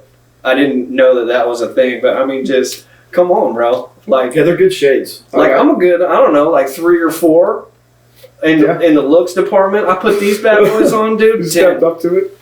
10. Yeah. Automatically. I like how you're about an 8, and then now you're 10. But they let light in is one of the big things. You won't have that. You might have light by your ears, but they separate from your face enough that you won't have that. You won't have the freaking raccoon eyes on. Because I wore them all day yesterday from playing disc golf, and they're still. That's like one of my big pros or cons. I think I got raccoon eyes right now because I didn't wear my Vibes yesterday. I wore my cheap pieces of crap on my motorcycle. The face huggers? Yeah, I got this sunburn going on and the. Joey, we love you, man. Yeah. Congratulations. Guys, check Vibe out, seriously.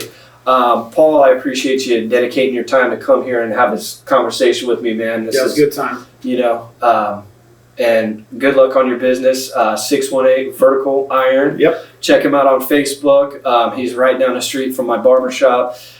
Very knowledgeable guy, trying to start a local business. Let's at least give this guy, some views and whatnot. And if you're interested, I think this is a great. I'm honestly probably signing up, dude. Yeah, after just check it out. If you want to stop in and just do a workout, and I can give you some tips of to something you can put in your bag to whenever you go in the gym, you feel confident. This movement this is how I'm supposed to do it. It's going to benefit me in this way, kind of thing. Right on. But yeah, I wanted, the big thing is wanted to do something for my community. Not just, if I wanted to make money, I would have put gambling machines in there. Yeah, right. It's not, this is not about me making money. It's about me changing the culture of the place around here, and people doing something that's healthy and better for them. Yeah, feeling good, looking good, feeling good about yourself. Yeah, changing your life and your future is a big thing. It's going to be a big defining factor over the next 20 years of the people that are healthy are going to be the people that are wealthy. I'm just going to tell you that.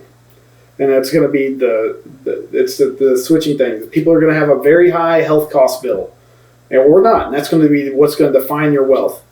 And you should invest in yourself if you want to, and if you don't want to be like a burden to your kids and things. Seriously, investing in yourself is the single best investment you can make.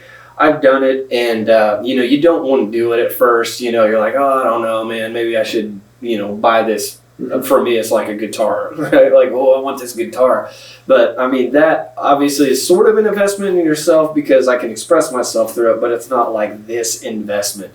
It's not an investment in your mind or your body, which releases all of these endorphins, like you're talking about. Mm-hmm. You know what I mean? Investing in your mind, or doing therapy with your heart, mind, and soul, really. But invest in yourself. Like, if you're on the fence, do it. What have you got to lose? Like, just do it, check it out, and I'm telling you, it's for you. It is for you. You are investing in yourself. Yeah, the world will unlock. You can unlock. You'll be surprised how much potential's locked away inside of you, behind your body. Yeah, like all that mental capability and emotional capability is being limited by your physical, or in some manner it could be the opposites. Yeah, they're all balanced out. Yeah, it's awesome. Well, all right. Thank you for having me. Thanks, man. See you.